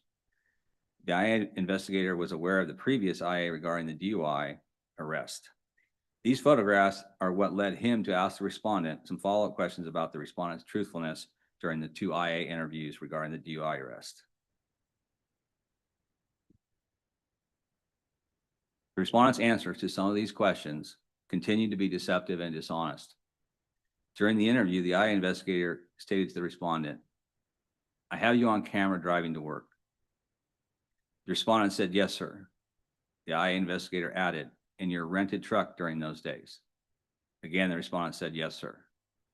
The IA investigator then asked the respondent very directly, "So when you say you were being driven to work, is that the truth, or were you driving yourself to work?" The respondent said, "I drove myself to work, sir." The IA investigator assigned to investigate the unsecured firearm scheduled a second interview with the respondent on October 5th, 2023. This would be the respondent's 4th interview over the course of approximately 10 months. The critical incident that I previously mentioned occurred on August 23rd, 2023, which is after his 3rd interview, but before his 4th interview. There were several statements the respondent made during his final interview which were determined to be dishonest. Leading up to this interview, the IA investigator obtained body-worn camera footage showing the respondent driving a patrol car between October 7th and November 7th, 2022. His license was suspended during this time frame.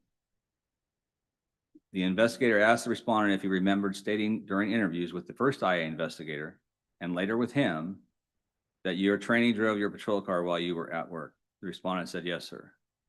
The IA investigator then asked, "Is there anything about that statement you would like to change?" The respondent replied, "After you guys advised me of the dates in question, there may have been a day that I have driven, whether it was to move the patrol car or I may have driven on my own." He said, "I don't recall specifically what day that was." During the respondent's 4th and final interview, he offered an explanation as to why he didn't answer completely about driving during his suspension period.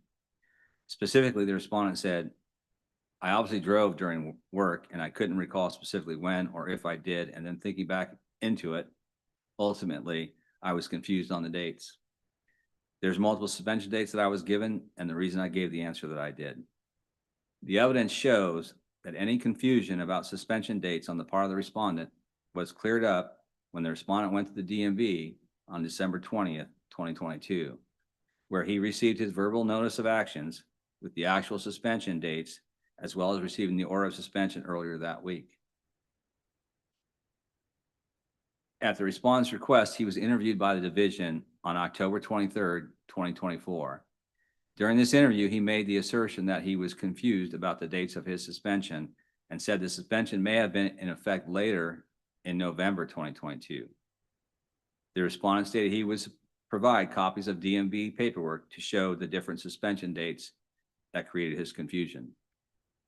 The division later received an email from the respondent's attorney stating he could not locate the DMV paperwork he referenced during this interview. However, the respondent's attorney did provide the division with a letter from retired Orange County Sheriff's Department Assistant Sheriff Stephen Kia, which was presented at the respondent's Skelly hearing. A copy of that letter is included as attachment O in the ISF. In the letter, retired Assistant Sheriff Kia addressed several specific points of the respondent's interviews and argued that the respondent was not untruthful because he responded to the questions he was asked, which did not directly ask him whether he ever drove to work or ever drove on patrol. Not only does this representation of the respondent's answers misrepresent the evidence, but retired Assistant Sheriff Kia's summary does not address the respondent's affirmative statement to investigators that his driver's license was suspended for 30 days from the date of his conviction.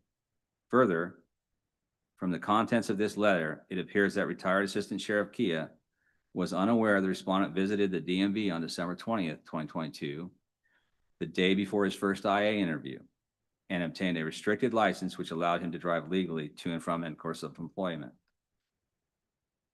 The document received on this date clearly would have shown the retired assistant sheriff the dishonesty in the statements the respondent made on December 21st, 2022, and during subsequent interviews. For these reasons, the division did not find retired Assistant Sheriff Kia's letter persuasive. Following the interview, the division received DMV documents from the Orange County Sheriff's Department Internal Affairs Division. Specifically, the division received a copy of the order of suspension dated October 14th, 2022, and the verbal notice of actions dated December 20th, 2022. Based on the dates of the suspensions listed on these documents, the division requested an additional documentation from the Orange County Sheriff's Department. The division obtained body-worn camera footage, respondents' patrol schedules, respondents' timesheets, field training officer and trainee assignment schedules, and daily observation reports for 2 trainees. All the requested documents were from a time period from October 7th, 2022 through December 20th, 2022.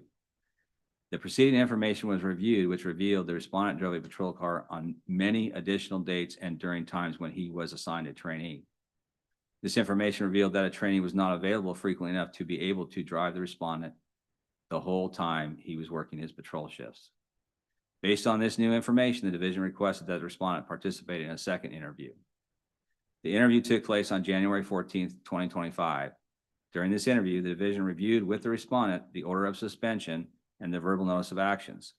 The respondent was asked specifically how long his driver's license was suspended before obtaining the restrictions on his driver's license. The respondent said, "Knowing what I know now, it was from 10/7 to 12/20, sir." The division then asked the respondent, "So that wasn't explained to you when you obtained this document, or you didn't deduce that from receiving this document on December 20th? In response, he said, "No, sir. Like I stated in the interviews, I was confused on the entire process. I had not received a DUI or dealt with a license suspension before, and my experience with it in the field is limited as well." The documents that division reviewed with the respondent were copies of the exact same documents he received on December 20th, 2022. Based on this, it is highly probable that he had the exact same knowledge about his suspensions on December 20th, 2022, and on December 21st, 2022, during his first IA interview.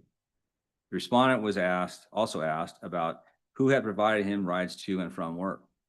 He specifically mentioned Deputy Monero, a co-worker from the Stanton substation, who had provided him with rides to work. Based on the information, the division scheduled an interview with Deputy Monero on March 4th, 2025. During this interview, Deputy Monero was asked if he had provided rides to work for the respondent during the time period his license was suspended. His answers were initially vague, but eventually he described some ride sharing the two would do for SWAT training. At the end of the interview, Deputy Monero's attorney asked a clarifying question about whether Deputy Monero gave the respondent rides to the Stanton substation during the time you guys worked there together. Deputy Monero responded, "Not that I can remember." The division obtained the patrol schedule and timesheets for Deputy Monero. This information showed that Deputy Monero's schedule was considerably different than the respondent's, making it very improbable that he was even in a position to provide transportation to the respondent during the time period his license was suspended. The facts I've just recited to you support the division's finding that Jared Nathaniel Brittain was involved in serious misconduct, specifically dishonesty and repeated and/or egregious acts that violate the law. The facts of this case clearly establish that the respondent was untruthful during 4 administrative interviews. He had multiple opportunities to provide complete and truthful answers, but he chose not to. The acts that violate the law include DUI, driving on a suspended license on multiple dates, and leaving an unsecured firearm in the vehicle. For purposes of the division's analysis, clear and convincing evidence means evidence of a charge is clear and convincing so long as there is a high probability that the charge is true. The evidence need not establish a fact beyond a reasonable doubt. The division recommends that Jared Nathaniel Brittain's post-certification be revoked. Following my presentation to the board and as documented in the transcripts before you, public comments were made by Deputy Brittain and his counsel. Members of the community addressed the board and provided public comment. As documented in the transcripts, one community member telephoned in and provided remarks to the board, which have been provided to the commission. After all remarks were heard, the board then went into closed session. When the board returned to open session, it voted unanimously to revoke the respondent's certification. I will now present a PowerPoint presentation which will provide a visual timeline of the events and information provided during this verbal presentation.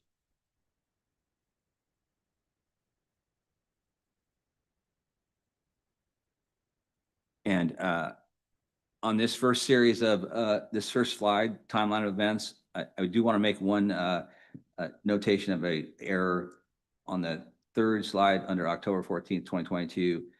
It talks about a suspension that from October 7th, 2022 to April 23rd, 2023. That is a typo and that should read April 7th, 2023.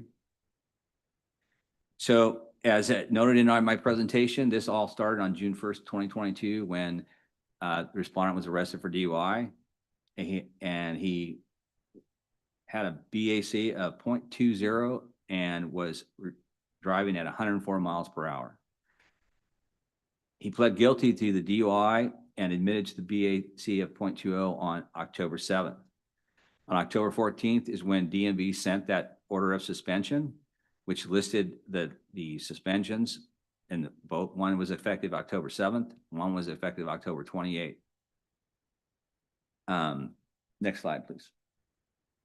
This is an actual copy of the order of suspension, and you will note that the first sentence there, it says, your privilege to operate a motor vehicle is suspended effective October 7th, 2022, and shall not be reinstated before April 7th, 2023.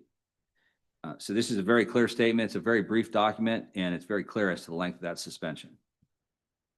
Next slide, please. So 20th is that critically important date where the respondent went to DMV, and when he was there, he signed this verbal notice of action, and it very clearly and succinctly lists the 2 suspension dates that are effective from 10/7/22 through December 20th, 2022, and December 28th through 12/20/22. On that date, he received restrictions that allowed him to legally drive his motor vehicle. That time period from October 7th to December 20th is 74 days. Next slide, please. On December 21st, after receiving the information previously mentioned, he responded to his first IA interview with the Orange County Sheriff's Department regarding his DUI arrest. Next slide. So, and this is in the beginning of his interview where he for the first time states that he would believe that it was a 30-day suspension at the time of sentencing. I want to remind you that he just received the information the previous day that his suspension was effective from October 7th through December 20th. He did receive his restrictions that allowed him to drive on December 20th, but he still could not obtain a full license until April 7th, 2023.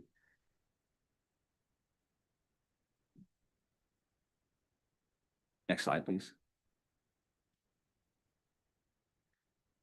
So this is still in the interview on December 21st, 2022. This is where he states that I had a friend drive me that I worked with, and I had training in the car that I was working with. And we obtained body worn camera footage for a period from October 7th through December 20th. And it mentions that there were 18 times between that period that he drove on his suspended license. And I need to make another correction here. The respondent only had a training with him. That 4 should be a 7 of the 18 times. BWC footage shows the respondent driving on those days. The flock camera system that was obtained by the IA investigator showed the defendant driving on 10 separate occasions between October 7th and November 7th, 2022. And I want to point out again that because of his statements about a 30-day suspension, they did not obtain any flock camera footage after November 7th. Next slide, please. And we're still talking about the interview on December 21st, 2022. And he was asked specific questions about a trainee, or he provided a statement about a trainee driving the whole time while you were working in patrol work. He said, yes, sir. Again, the BWC footage shows the respondent driving a patrol car 18 times between October 7th and December 20th while his license. The respondent had a trainee in the patrol car with him 7 times of the 18 times. And on some of the dates that he had a trainee, he still drove the patrol car. Next slide, please. So on the 28th is when his firearm was located in the rental vehicle in Anaheim, California. He had that same vehicle until January 13th, or excuse me, December 13th, and when it was brought back to the dealership. It was provided to him as a loaner because his car went in the shop in September of 2022. He did not technically rent the vehicle. On January 3rd, the Orange County Sheriff's Department approved a second IA in respect to the unsecured firearm. This investigation was later expanded to include dishonesty during the first IA investigation involving the DUI arrest. The respondent attended a second interview on February 15th, 2023 regarding the DUI arrest. In this interview, he once again was asked about the length of his suspension, and his response was, the investigator asked him if it was a 30-day suspended license, and his response was, from what I recall, sir, yes, sir. As we noted before, he clearly received the information. It was not a 30-day suspension, and there were no documents that ever mentioned a 30-day suspension. And on December 20th is when he signed that verbal notice of action, which was clearly explained to him the length of his suspensions. And as previously stated, it's 74 days that it was fully suspended. Next slide, please. On August 9th, 2023, he attended his first IA regarding the unsecured firearm and the dishonesty. Next slide. The second IA investigator asked him questions about his truthfulness. He asked about who had been giving him rides to work, and his response was a mix-up between friends and coworkers and relatives. My father some days and Deputy Monero. Again, he specifically names Deputy Monero. Flock camera and external surveillance footage show the respondent driving to and from work on 10 separate occasions from October 7th through November 7th, 2022. When we interviewed Deputy Monero on March 4th, Deputy Monero could not remember giving the respondent rides to and from work. Next slide, please. On October 5th was his fourth and final interview. This was an interview regarding the unsecured firearm and dishonesty case. Next slide. Again, this IA investigator asked him very specific questions, asked him if he wanted to change his statement regarding driving his patrol car when it was suspended, or if he had trainees in the car. As I previously noted, his response was, yes, sir. Thinking back on it, there may have been a day that I have driven, whether it was to move the vehicle or driving on my own. Again, BWC footage shows that he drove the patrol car 18 times, and 7 of those times he had trainees in the car, and he did drive while he had trainees in the car as well. Next slide.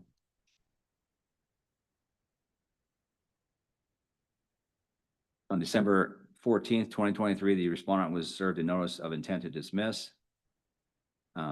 The dismissal was based on dishonesty, driving on a suspended license, including while on duty, violation of his court probation, and leaving an unsecured and loaded firearm in a rental vehicle. Following the Scarlett hearing on January 18th, 2024, the Orange County Sheriff's Department entered into a last chance agreement, which resulted in the respondent's demotion and return to working in custody or the courts. On September 12th, 2024, the division mailed the respondent a letter of investigation. At his request on October 23rd, we interviewed him the first time. On January 14th, 2025, the division requested that he participate in a second interview. Next slide.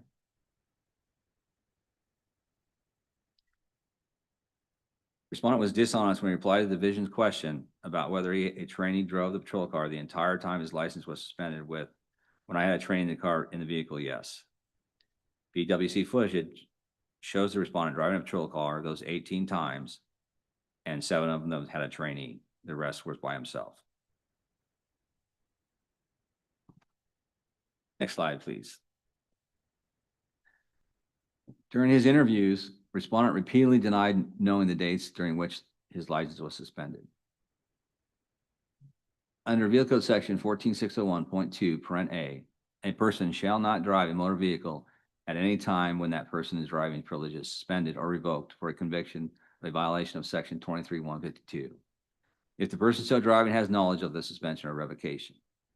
Knowledge of the suspension or revocation of the driving privilege is conclusively presumed if mailed notice by the DMV pursuant to Vehicle Code Section 13106. Notice under Vehicle Code Section 13106 is established if the notice is mailed to the most recent address reported to the DMV.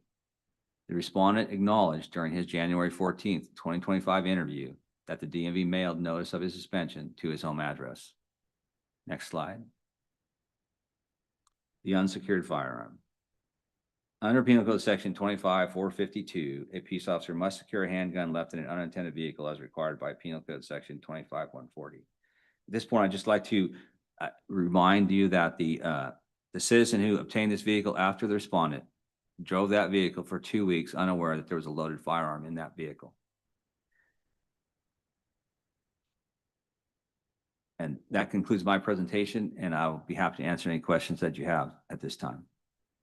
Thank you, Mr. Nafidi. Questions from the commission?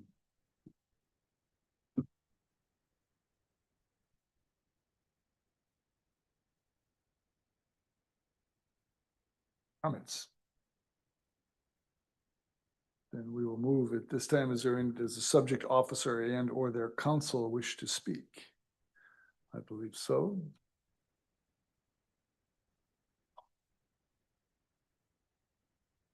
We'll have 5 minutes. Welcome. Please remember the commission will only consider facts as presented by the division today and will not consider additional facts or defenses at this time. The sole question before the commission today is if the facts offered by the division today are proven at a later hearing, do those facts demonstrate a high probability that serious misconduct has occurred? Welcome. Good morning. Thank you for having me.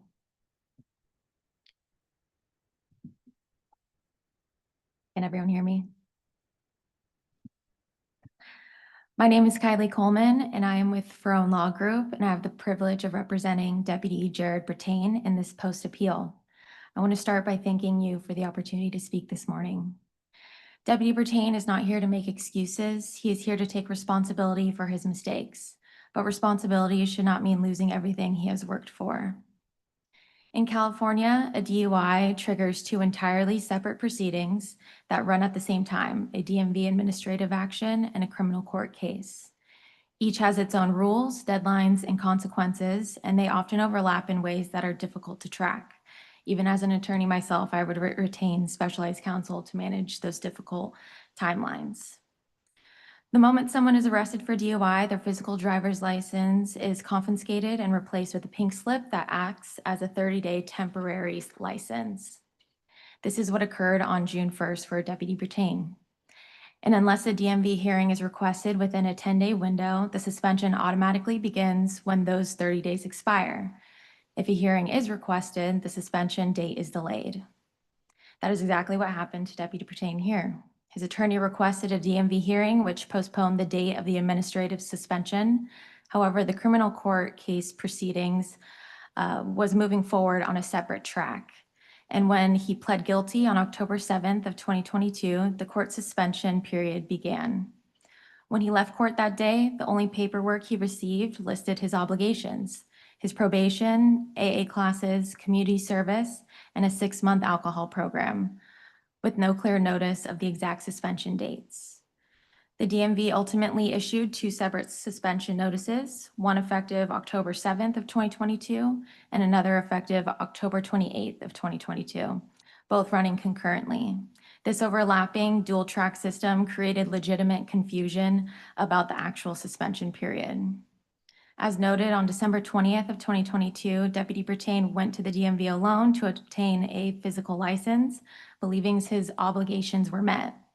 He was issued a restricted license on the spot, and his first internal affairs interview was the very next day, December 20th, 2022, before he had paperwork, before he fully understood the suspension period, and while he was battling depression, anxiety, and alcohol abuse. Under stress and without complete information, he gave an inaccurate answer about the length of his suspension. Deputy Brittain acknowledges he did not fully read or understand the DMV order when he finally opened it, and that instead of clarifying with his criminal attorney, he gave incomplete, incorrect answers in his interviews. This was misconduct, which he admits and has learned from.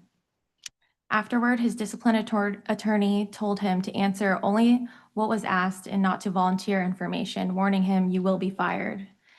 In later follow-up interviews, when investigators asked him to confront the dates he stated in the initial interview, he said yes. When directly confronted in the follow-up interviews before post, he admitted he had driven with a suspended license and acknowledged that his prior statements were not truthful. He admits that this was dishonest, not mere confusion, and he fully owns it. Furthermore, the loaner truck from the dealership was in no way obtained to conceal his driving status. It was provided to Deputy Brittain prior to the license suspension as a result of medical issues with his personal vehicle, mechanical issues with his personal vehicle. This was not part of a calculated plan to deceive. And regarding the gun that was found in the loaner truck, no member of the public was harmed, thank goodness. And once he was notified by Anaheim PD, he immediately contacted his supervisor to report the incident. He has acknowledged this serious mistake and has taken corrective training on safe firearm storage since. In post-evaluation factors, you as the commission is being asked to weigh the following factors: circumstances and harm. There's been no public harm. The impact was reputational to Deputy Brittain and internal to the agency. Current employment status: Deputy Brittain was demoted and then re-promoted to patrol. This reflects OCSD's confidence in his rehabilitation and fitness to serve. Prior conduct and service record: 12 years of honorable service, 6 as a Marine and 6 as a deputy, with the Medal of Courage, SWAT operator, FTO, Explorer advisor, firearms and academy instructor, and no prior misconduct and exemplary performance evaluations since this incident. The time that has elapsed since the incident is 3 years have now passed, and in that time he has taken steps to maintain his sobriety. He completed counseling and AA, re-promoted to patrol, and received positive evaluations. Accountability and cooperation: he has taken accountability since the OCSD Skelly hearing and has cooperated with the post interviews to show transparency. Public interest and trust: here, retaining Deputy Brittain would be retaining an experienced, rehabilitated, compassionate officer who would strengthen public trust by allowing him to mentor others facing similar challenges. He was not driven by greed or malice, but his dishonesty stemmed from stress, emotional struggles, alcohol abuse, and misinformation / not being a proactive advocate for himself, all of which has now been addressed. And here, Deputy Brittain has taken steps to maintain sobriety, complete the court-ordered and personal treatment, and years of positive patrol performance, making reoccurrence highly unlikely. Commissioners, you have the opportunity to end a career today or to allow it to continue in a way that upholds public trust while honoring the possibility of redemption. We are asking you not to excuse the conduct, only to recognize that permanent decertification is disproportionate here. Deputy Brittain is prepared to accept any reasonable conditions the commission deems appropriate, whether that be a defined suspension period, probationary status, random alcohol testing, or other measures to demonstrate his rehabilitation and rebuild the commission's trust. He stands before you humbled, reformed, and proven deputy who has learned from his mistakes. So please give him a chance to serve the community he swore to protect. Thank you for your time. Thank you. Are there any questions for Ms. Coleman?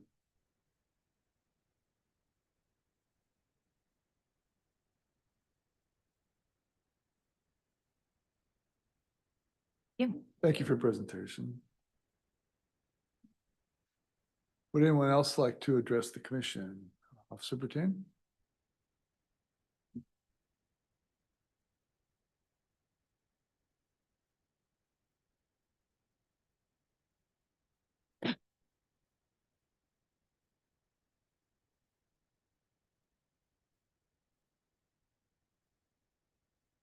Commissioners, good morning, and thank you for allowing me the opportunity to speak today.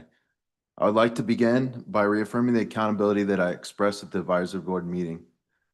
I take full responsibility for my actions, and I do not intend to diminish the seriousness of my misconduct. As a peace officer, my dishonesty was a breach of integrity and the most damaging offense in our profession. Prior to this incident, I had never faced an investigation or disciplinary action. When questioned about driving during my suspension, I was nervous, and instead of following my gut instinct or my upbringing, I relied upon legal advice that I believe would navigate me through the process. Looking back, I recognize I should have been forthright and transparent from the beginning. But instead, I provided partial truths stating that others drove me, which was accurate but incomplete, as I left out that I had driven myself the majority of those days. I convinced myself that these statements were sufficient to address the questions that were being asked. But I now understand that an omission is a form of deception and a complete failure of integrity. When the evidence surfaced and I was confronted, I admitted the truth, but by then I had already lost the trust of my department. At that time, I allowed my personal stress, emotional struggles, and a buildup of trauma from this profession to cloud my judgment that contributed to my poor decision-making. However, I understand and acknowledge that none of these factors justify my actions. I should have addressed the issues directly instead of trying to ignore them, which only created more problems.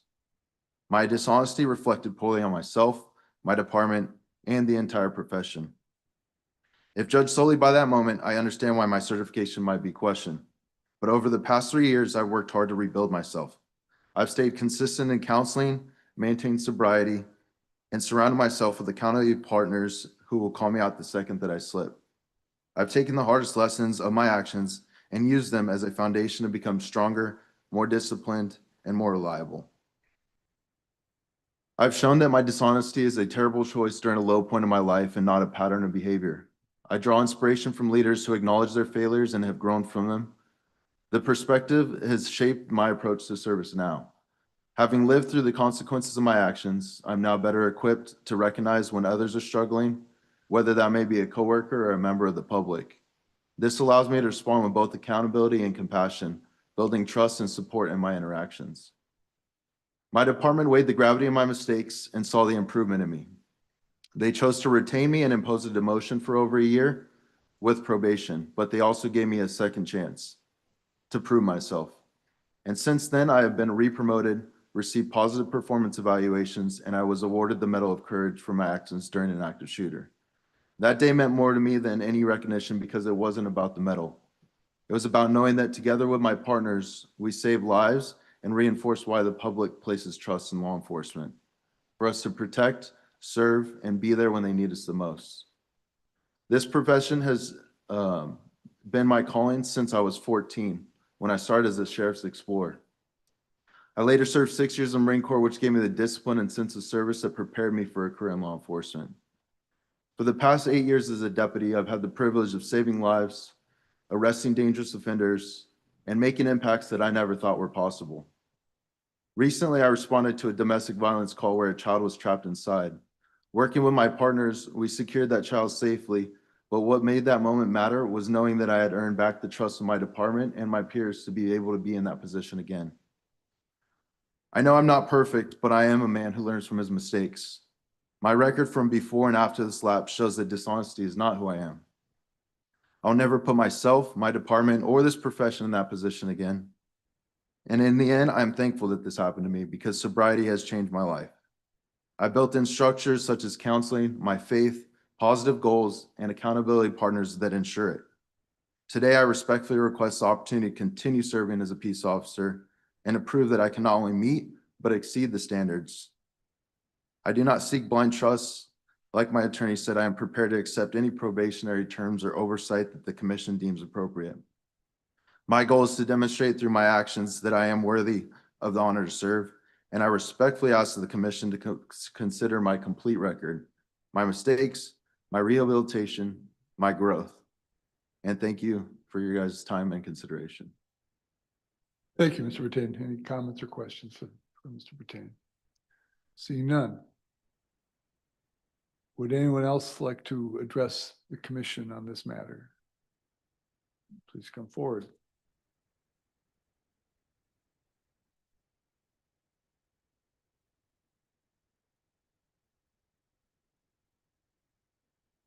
Mr. Miller. Yes. Yusef Miller, North County Equity and Justice Coalition, Saving Lives in Custody, California. And with this particular case, being 3 years old, I think that this highlights the failure of our system being so backlogged. I mean, 3 years, it seems to me that this was the opportunity for the person to recover, do well on the job, be a totally different person with resources and with training and counseling and things of that nature, to this point that it seems to be a moot point. Back when it happened, 2 years ago, I would have said, let's get rid of this person. But I am a person who believes in redemption. I'm not anti-law enforcement. I'm not anti-cop or sheriff or anything like that. So from this basis of neutrality and just and fairness, I would say that I wouldn't support just taking away this person's career after building it back up from 3 years. I believe that was probably hard and monumental, although the initial occurrence of the lying and I don't accept any of the excuses that he's made. Although he's taking accountability, I don't accept any of them because I expect him to say that with these things going on. But back then, I would have been gung-ho about getting rid of this person. Thank you. Thank you, Mr. Miller.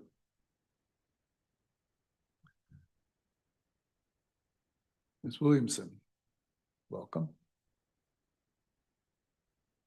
Partner on a different.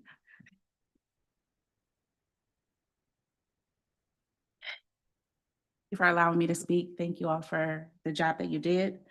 Jared Brittain, Orange County Sheriff's Deputy, arrested for DUI with a blood alcohol level of 0.20%, driving at 104 miles per hour, pled guilty and received a 6-month suspension of driving privileges from the DMV. Concealed arrest and suspension from Orange County Sheriff's Department. While suspended, he drove his vehicle, an Orange County Sheriff's Department vehicles. He rented a vehicle and left his service weapon unsecured inside. Demonstrated dishonesty during at least 4 internal affairs investigations interviews into this DUI arrest. Now, I was gonna hit him because of how he lied, and I heard it in the investigation interview. But I wanna say this. I agree with what Yusef Miller is saying. It is hard, it is a difficult choice. But Senate Bill 2 was created on basis of whether he was dishonest. Because you guys are behind does not negate that he was dishonest. And he did it continuously, so much that I am afraid that he would do it to the public. So I will be putting in a request for prosecutors to look at his cases on whether or not he has been dishonest with them. His reckless actions endangered the public, and his repeated dishonesty undermines accountability. His omissions demonstrate this was not the first time he drove under the influence. Let us remember the so-called high standards law enforcement claims to hold, standards he repeatedly violated. While under DMV and court restrictions, he continued to violate. This pattern of behavior is not accidental. It reflects a blatant disregard for the law, public safety, and trust placed in him as an officer. Furthermore, his attempts to conceal his actions and lie repeatedly during internal affair investigations demonstrate additional violations that must be reviewed and considered as part of his misconduct with his own criminal cases where he was an arresting officer. Trust is not just for your personal integrity. It is also what you do in the public as an officer. Officers who demonstrate this level of recklessness, dishonesty, and inability to follow legal requirements cannot remain in positions of authority. I strongly urge Post-Commission to permanently decertify Jared Brittain. Thank you, Ms. Williamson.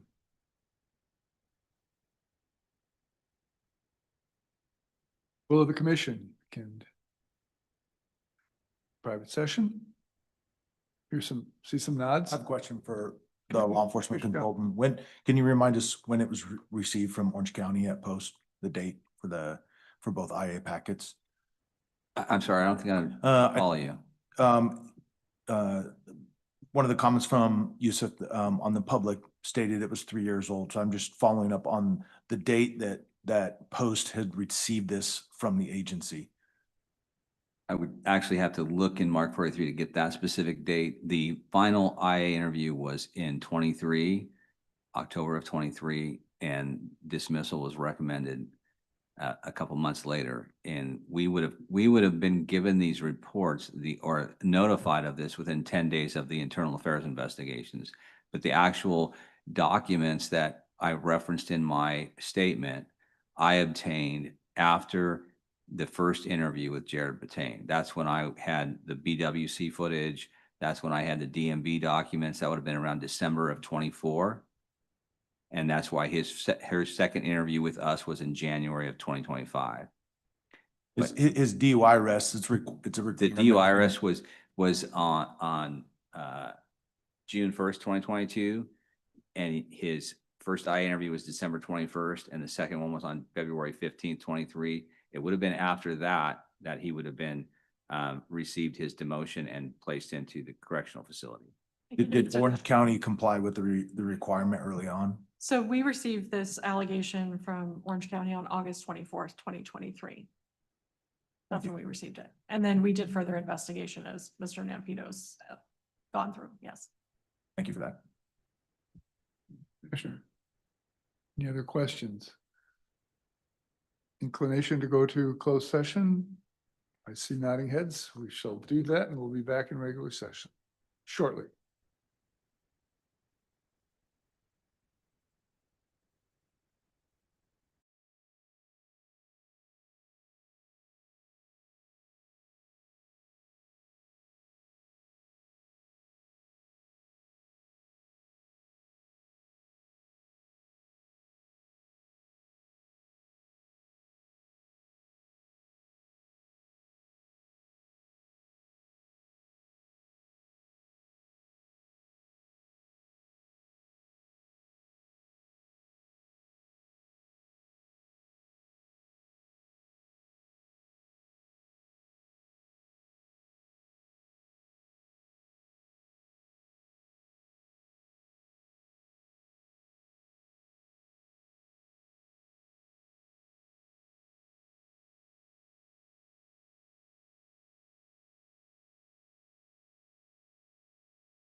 We're good to go. Everybody back in their seats. We are back in session. Is there a motion? I will move to support board's recommendation of revocation. Second? Cooper. Second by Cooper. Mr. Knapp, would you please call the roll? Thank you, Mr. Chair. Barcelona, Yes. Barcelona, I, Braun, Yes. Braun, I, Brazil, Aye. Brazil, I, Cooper, Aye. Cooper, I, Doring, Aye. Doring, I, Gordon, Aye. Gordon, I, Johnson, No. Johnson, nay, Long, Aye. Long, I, Moon, Aye. Moon, I, Nieto, Aye. Nieto, I, Rodriguez. Aye. Rodriguez, I, Terrio, Yes. Terrio, I, Woolry, Aye. Woolry, I. That's 12 ayes, 1 nay. Motion carries, and it also surpasses the 2/3 requirement. Thank you. Thank you all very much. Our final case today, law enforcement Scott Valland, Professional Conduct Northern Bureau, and attorney Brian Hoffman, Legal Affairs Bureau, will report on case 2318309. Robert Sassic, who at the time of the events issue in this case was employed with the Oroville Police Department. Gentlemen. Good morning. Thank you, Mr. Chair, and good afternoon, Commissioners, or good morning still. My name is Scott Bayland, and I am one of the law enforcement consultants assigned to the Professional Conduct Northern Bureau in the Peace Officer Standards Accountability Division. With me today is Brian Hoffman, an attorney with our Legal Affairs Bureau. We are here with respect to case of Post versus Officer Robert Sassic of the Oroville Police Department, post number 2318309. In this case, the division found reasonable grounds to believe that Officer Sassic engaged in serious misconduct in violation of Penal Code Section 13510.8, subsection B, subsection 2, abuse of power, alleging that Officer Sassic abused his power as a peace officer when he left a citizen on a dark, desolate road where she was subsequently struck by a passing vehicle and severely injured. In the division's investigative summary and findings, it recommended revocation of Officer Sassic's post-certification in accordance with the requirements of Senate Bill 2 and as required by Penal Code Section 13510.85, subsection A, subsection 4. This matter was heard by the Peace Officer Standards and Accountability Advisory Board on July 17th, 2025. Following the conclusion of that hearing, the board voted to recommend revocation of Officer Sassic's certification. The division asks you adopt that recommendation today. As required by Penal Code Section 13510.85, subsection A, subsection 5, the record of that proceeding is before you, which includes the agenda and attachments from that meeting, a transcript of the relevant portions of the hearing, and the recommendation of the board. If the matter was heard in closed session by the board, Commission Counsel will be able to advise you with respect to those proceedings. The law requires your review to be of that record before the board, which is before you and which you have had an opportunity to review. To assist you in your review of the record, I will take you through the case as presented there. For reference, Officer Sassic is referred to as respondent throughout the presentation, and the citizen is referred to as the complainant. As the record shows, I presented the case before the board substantially as follows. The respondent began his career as an officer with the Oroville Police Department on April 28th, 2021. The respondent received a 30-day suspension and a 90-day performance improvement plan as a result of Oroville Police Department's investigation into this incident. The respondent was later terminated from Oroville Police Department on August 9th, 2024, resulting from an investigation into a separate incident, a non-post related matter. The respondent currently possesses a post-basic certificate. There is no other relevant discipline or complaints against the respondent. Could you go to the first slide, please? On September 1st, 2022, at approximately 13:30 hours or 1:30 p.m., the complainant was arrested by Butte County Sheriff's Office for trespassing on private property when she was found swimming in the backyard pool of a private residence. The complainant was transported without shoes or purse to a Butte County jail and booked. The complainant stated in her interview that she had taken methamphetamine earlier in the day and was feeling the effects of the narcotics and was hot and dehydrated, explaining why she was in the pool. The complainant was released from the jail at approximately 17 hours or 4:17 p.m. At approximately 20:52 hours, 8:52 p.m., the complainant entered a Dollar General store and began hiding under some merchandise carts in the back storeroom. Employees called and requested Orville Police Department for assistance. The respondent Officer Sassic was dispatched to Dollar General at approximately 20:53 hours, 8:53 p.m. The respondent arrived on scene at approximately 20:55 hours, 8:55 p.m. The complainant was ultimately arrested by the respondent for trespassing at approximately 21:21 hours or 9:21 p.m. after removing her from underneath the carts. Respondent transported the complainant to Butte County Jail. The Butte County Jail nursing staff refused the complainant for booking for high blood pressure and required her to get medical clearance prior to booking. The respondent began transporting the complainant to Orville Medical Center at 21:43 hours or 9:43 p.m. The respondent arrived at Orville Medical Center at 21:48 hours, 9:48 p.m. and entered the emergency room. However, the respondent did not bring the complainant in for medical treatment. Instead, he left her in the patrol vehicle. The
initially.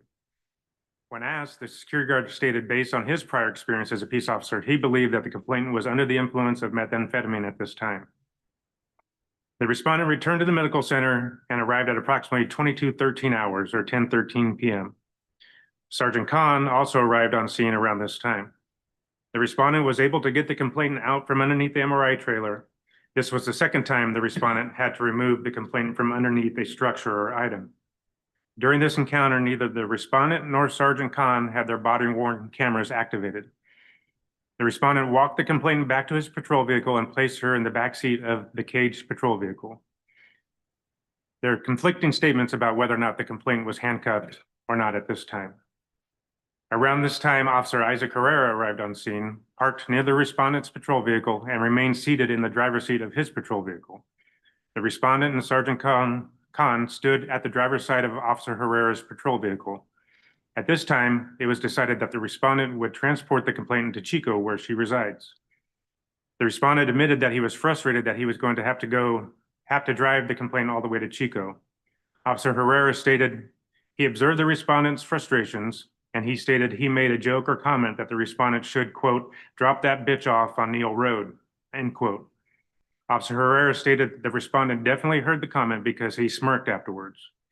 Officer Herrera stated that Sergeant Khan also heard the comment and just shrugged his shoulders in response.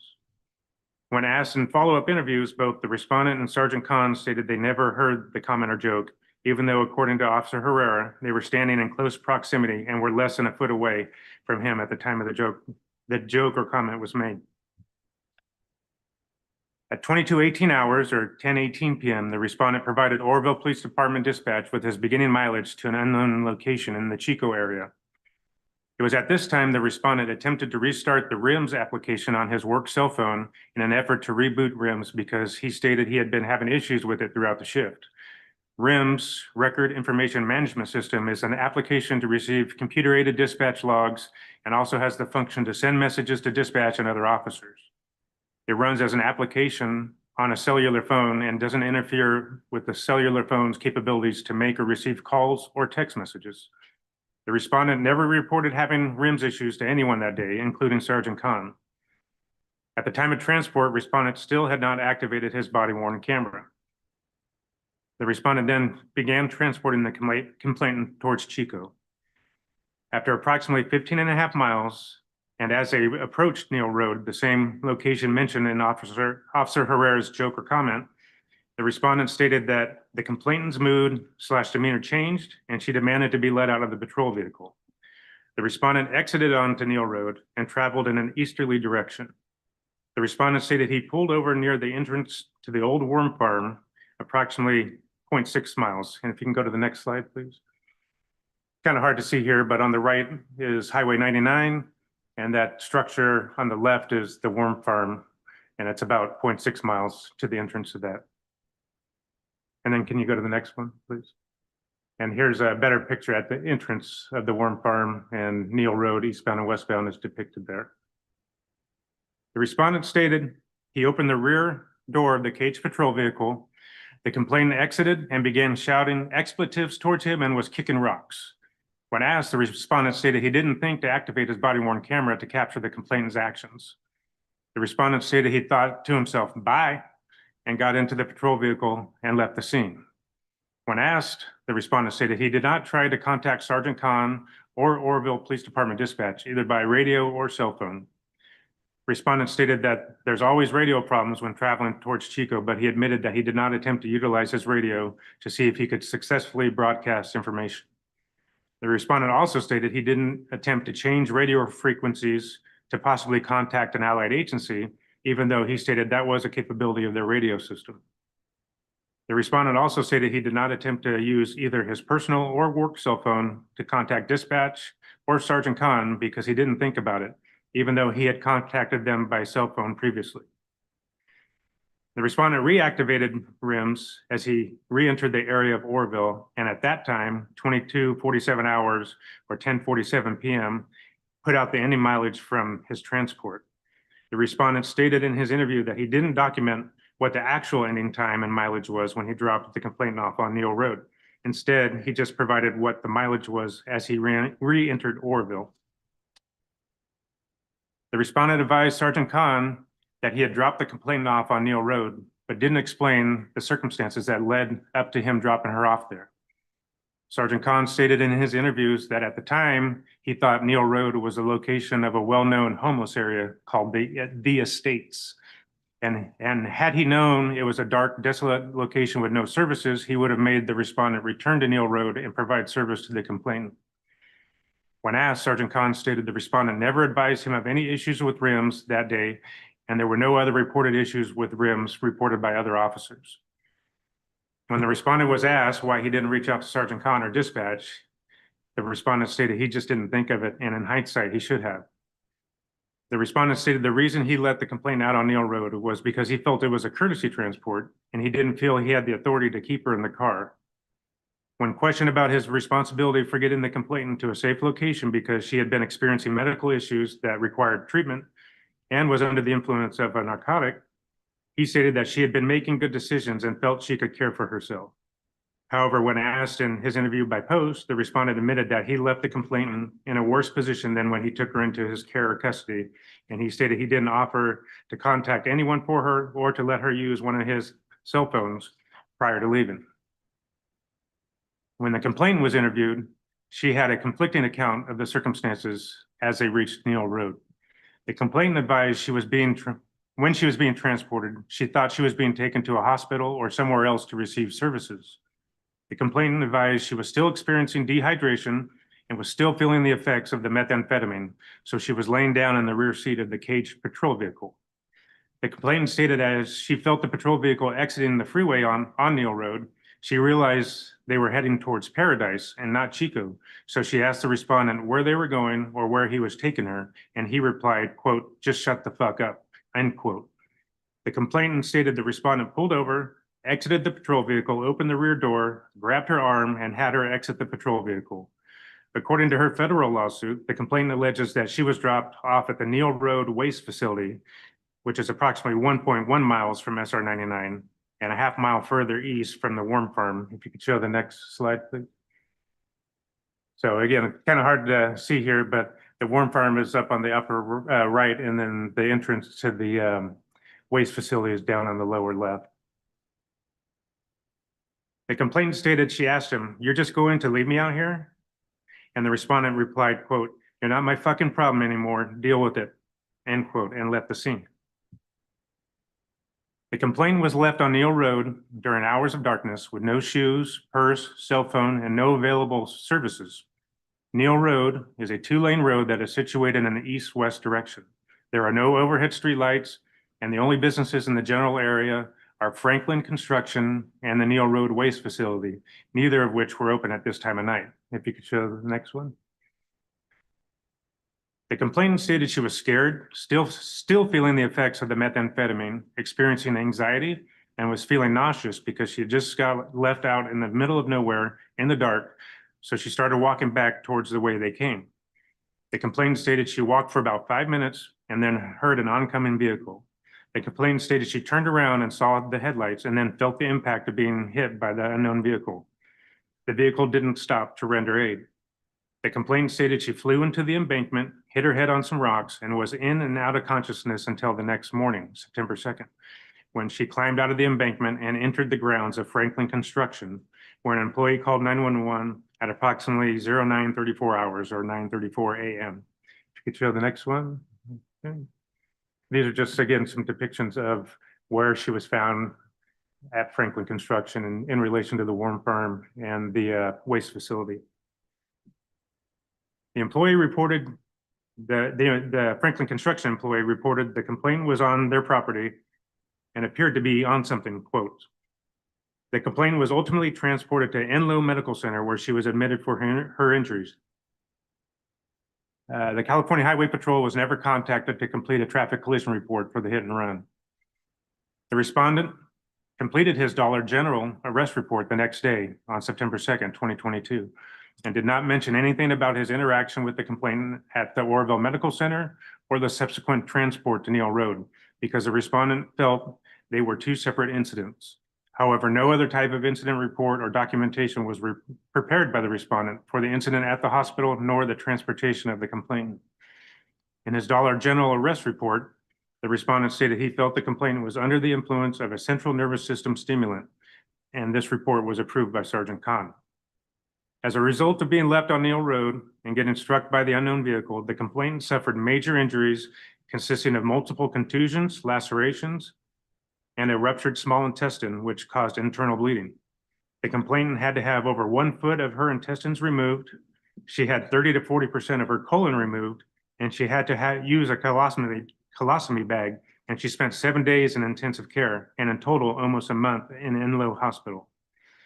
The complainant developed sepsis from her injuries and ended up having to have 2 of her toes amputated. The facts I've just recited support the division's findings that the respondent was involved in serious misconduct, specifically abuse of power. For the purposes of the division's analysis, clear and convincing evidence means evidence of a charge is clear and convincing so long as there is a high probability that the charge is true. The evidence need not establish a fact beyond a reasonable doubt. The division recommends that the respondent's post-certification be revoked. The division's recommendation is based on the following. The respondent's actions during this incident were inexcusable and were performed out of frustration from having to deal with the complainant on multiple occasions. The willful and deliberate act of leaving the complainant in a dark, desolate area without shoes, with no means of communication or availability of services, all while she is experiencing mental and or medical issues from the narcotics, was significantly egregious, displayed a wanton disregard for public safety, and was a complete dereliction and neglect of his duties and the oath he took as a peace officer. The respondent purposely took the complainant to this location, approximately 15.5 miles away, as a means of removing her from the city of Oroville and to ensure he and the Oroville Police Department wouldn't have to deal with her again that night. In an effort to conceal his actions, the respondent deliberately failed to implement any of the safeguards he had available to him, the body-worn camera, radio, and cell phones during this incident, and did not provide written documentation of the incident at Oroville Medical Center and the resulting transportation to Neal Road. These safeguards were supposed to be utilized to ensure the safety of the public and the officer by accurately documenting and capturing the actions of all involved parties. As a result of the respondent's actions on this date, the complainant suffered life-altering injuries which required lengthy hospitalizations and multiple surgeries, including amputation of 2 of her toes. The complainant filed a federal civil rights lawsuit against the city of Oroville, the Oroville Police Department, the respondent, and others. The city of Oroville settled the lawsuit for $3 million. In closing, the complainant stated in her interview to Post that even after this incident, she doesn't have any hard feelings towards law enforcement and believes there are good cops that do what they are sworn to do. She further stated, regardless of what kind of situation I was in, if I was on drugs or not, I'm still a human being and I should be treated like a human being. And for me to be left out there in the middle of nowhere with medical issues and for this to happen to me, it shouldn't have happened because I am a human being and my life is valuable. I believe that he put me in a worse situation than I was already in, and I don't understand it. I never got an answer why, because he tried to cover up everything he did. Following my presentation to the board, and as documented in the transcripts before you, public comments were made by the subject officer, and he answered questions from the board members. The board then went into closed session. When the board returned to open session, it voted unanimously to revoke the respondent, Robert Sassic's post-certification. With that, I thank you for your time and consideration of this case, and I'm happy to answer any questions. Thank you, Mr. Wayland. Questions from the commission?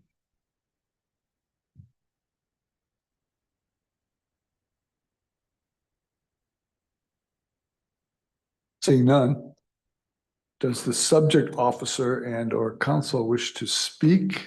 I believe he's online. Hello, can you hear me? We can hear you. Hello, my name is Robert Sassic. Good morning, ladies and gentlemen of the commission. So I'm here to take responsibility of my part in this. It was not done out of malice. I am sorry for the incident that did occur. But I didn't take her there with the intent to harm her in any way.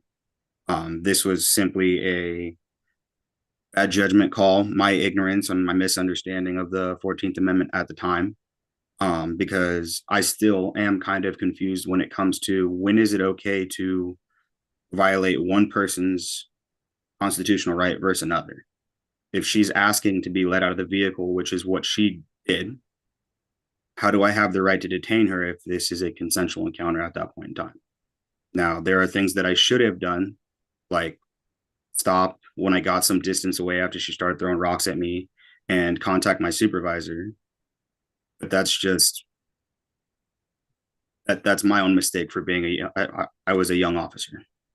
As far as notifying my supervisor, when I got back into town, I did notify my supervisor, and for him to say that he thought it was a homeless encampment at another location is not truthful.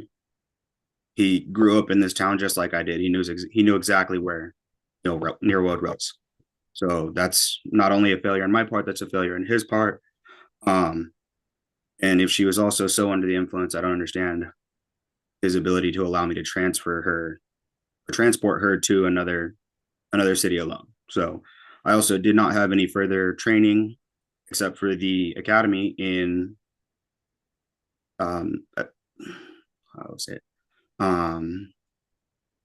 DRE, drug and alcohol addiction, like noticing that people are under the influence. So the more time I spent with her, the more I thought it was like meth-induced psychosis.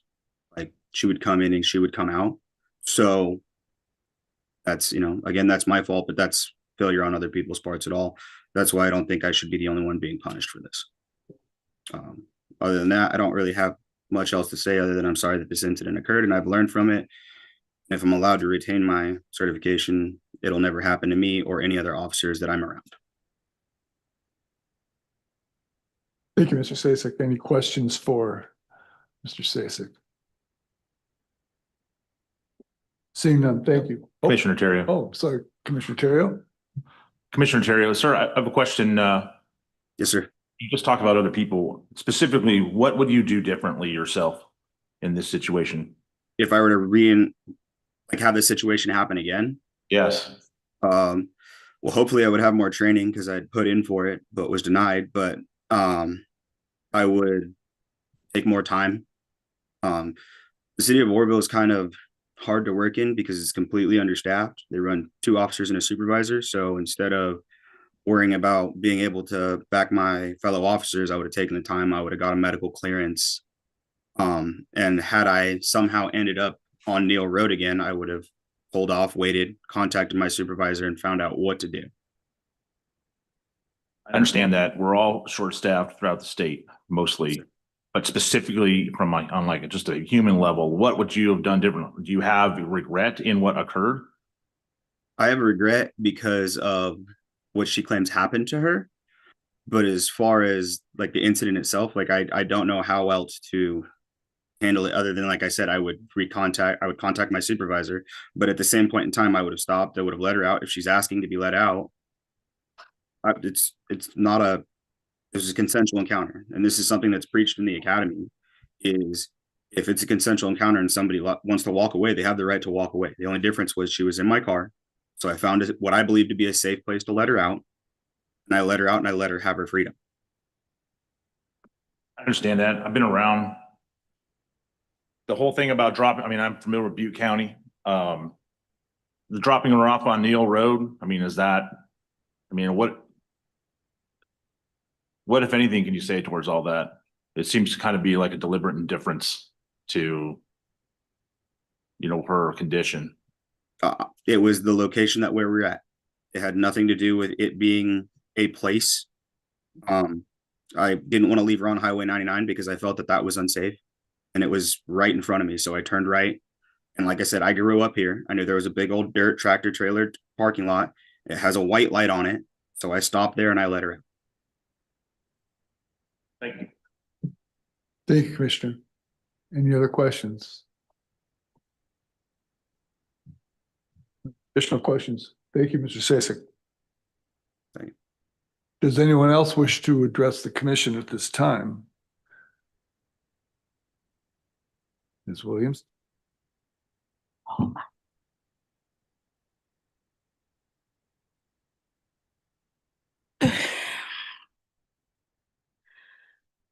Robert Sassic. As a woman, I can't call him an officer. You arrested a woman, transported her to a remote area, and abandoned her with no way to communicate. Failed to activate his BWC. As a direct result of his actions, the woman sustained major injuries when hit by a vehicle. His misconduct led to a $3 million settlement against the department. This case is one of the clearest examples of abuse of authority and gross misconduct. An officer who causes such harm cannot be entrusted with public safety. I recommend that post-commission immediately decertify Robert Sassic. Commissioners, this case is horrendous. I cannot even call Sassic an officer after reviewing this case. There is no excuse for this pattern of behavior, recklessness, abuse of authority, and criminal conduct by an individual who should never again be allowed to wear the badge. As a woman, I must state that women, regardless of their health conditions, are not worthy of being deemed as bitches, nor should we be unworthy of a duty of care for our lives while in the custody of law enforcement. We are human beings and should not be treated as discarded trash left in a dark, secluded place with no lighting, or should I say one light. Anyone with common sense, not training, would know better. If high standards truly existed within law enforcement, this decertification process would not even be necessary because he would be in prison. The fact that we are here today proves that accountability has too often been absent, and it is now your responsibility to ensure it is enforced. The choice before you is clear. Either allow this officer, to remain in position where he can do further harm, or use the authority granted under Senate Bill 2 to permanently decertify him. The community is watching, and we expect decisive action. Accountability is not optional, it is a requirement. Thank you. Thank you, Ms. Williamson. Anyone else? Mr. Miller? Welcome back, sir. Yusef Miller, North County Equity and Justice Coalition, Saving Lives in Custody, California. And this egregious case is exactly the way my colleague was explaining, that this type of indifference is not something you can train out of a person. It's not something that you can educate or give resources for a person to get out of this situation of neglect. This person was in a medical condition. This medical condition is life-threatening. And not only in that situation there, they were left in a hazardous condition that could have cost them their life. And we want to say, oh, I didn't know where to go. I didn't know what to do. I didn't want to balance this or balance that. No, this is a human being. Too often we have people lose their lives out of neglect and indifference. This woman, whether she was tripping on drugs or whether she had a psychosis or any of these things, she is not a throwaway person. None of us are, none of our family members are, none of us are thrown away, but we've seen the indifference when it comes to law enforcement and people who have mental health conditions, drug addictions, homelessness, all of these things. We've seen a failure in law enforcement, and this represents every sector of that. I expect and demand that we look at this case and take the recommendation of the Post to get rid of this person. Thank you, Mr. Miller.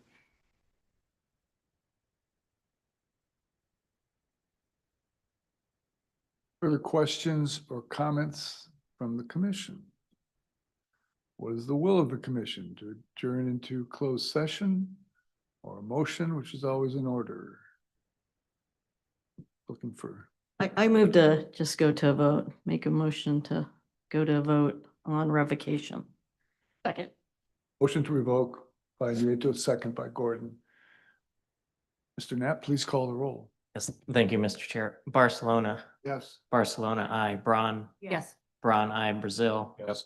Brazil, I. Cooper. Yes. Cooper, I. Doring. Yes. Doring, I. Gordon. Yes. Gordon, I. Johnson. Aye. Johnson, I. Long. Aye. Long, I. Moon. Moon, I. Nieto. Aye. Nieto, I. Rodriguez. Rodriguez, I. Terrio. Yes. Terrio, I. Woolry. Woolry, I. That's 13 ayes. Motion passes.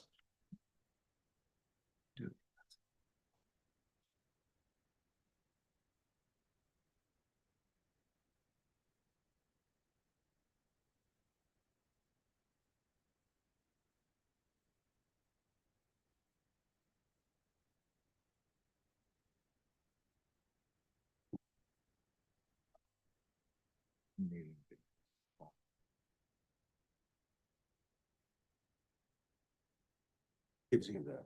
I just wonder if there's ever been additional like expansion. It's not this time. Back to SAC.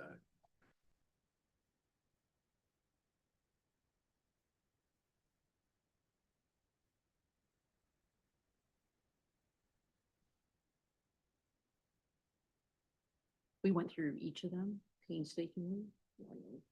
This person.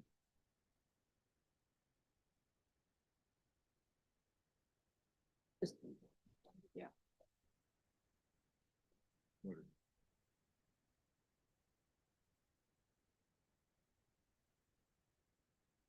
Also asked, intimidating a witness, and there was one other one.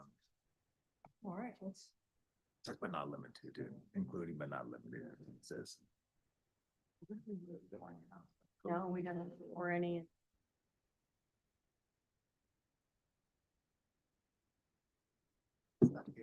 See, then click on the 29th. We didn't see it on the 29th. Yeah, it's okay.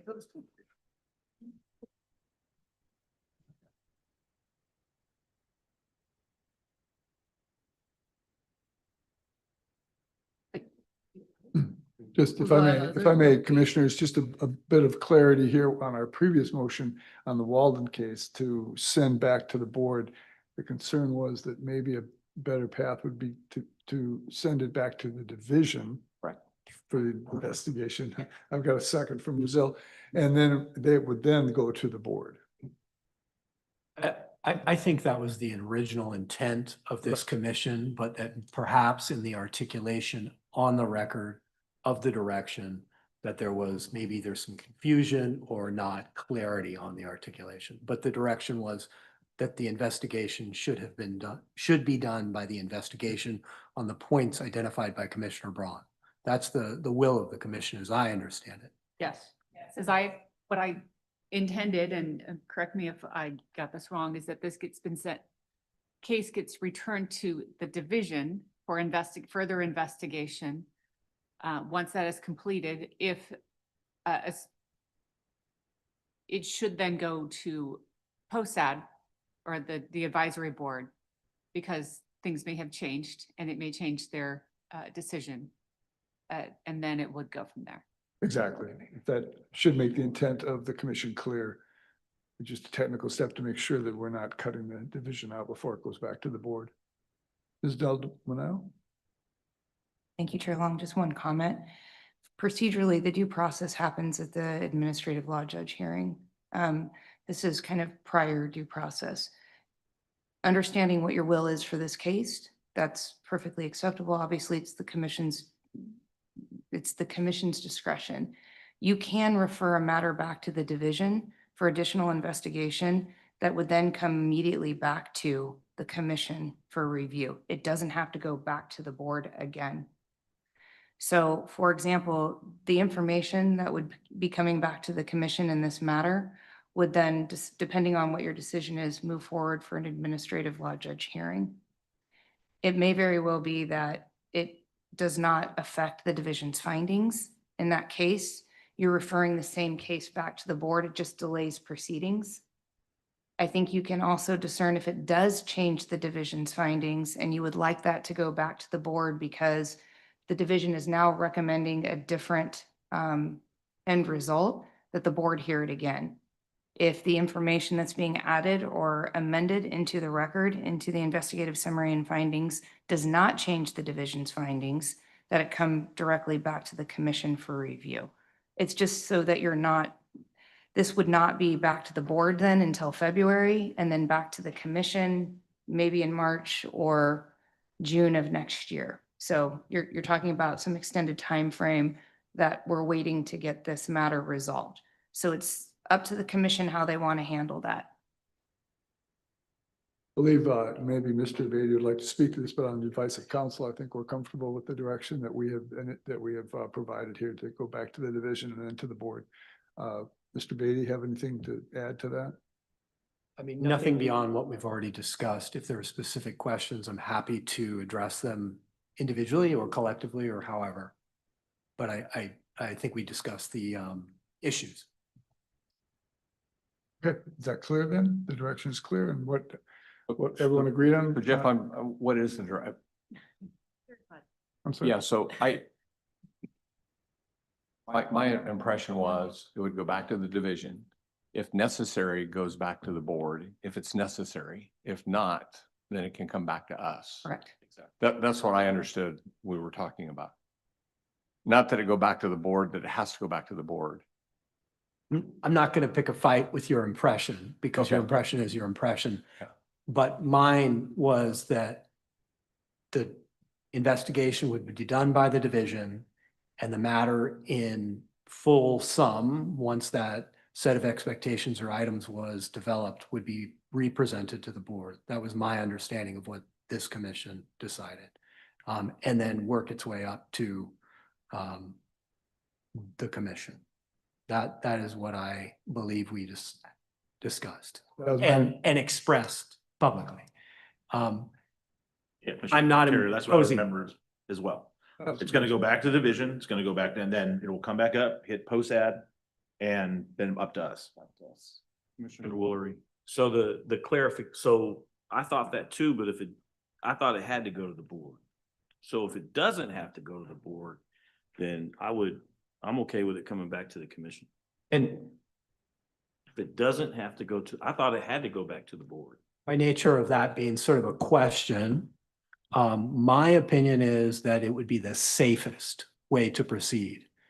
To have it represented to the board and then have that recommendation be based on the full set of materials available from that point of view and make that recommendation that this commission would be reviewing and acting on. And the reason I use safest is because there could be challenges down the road on these cases, right? We know that.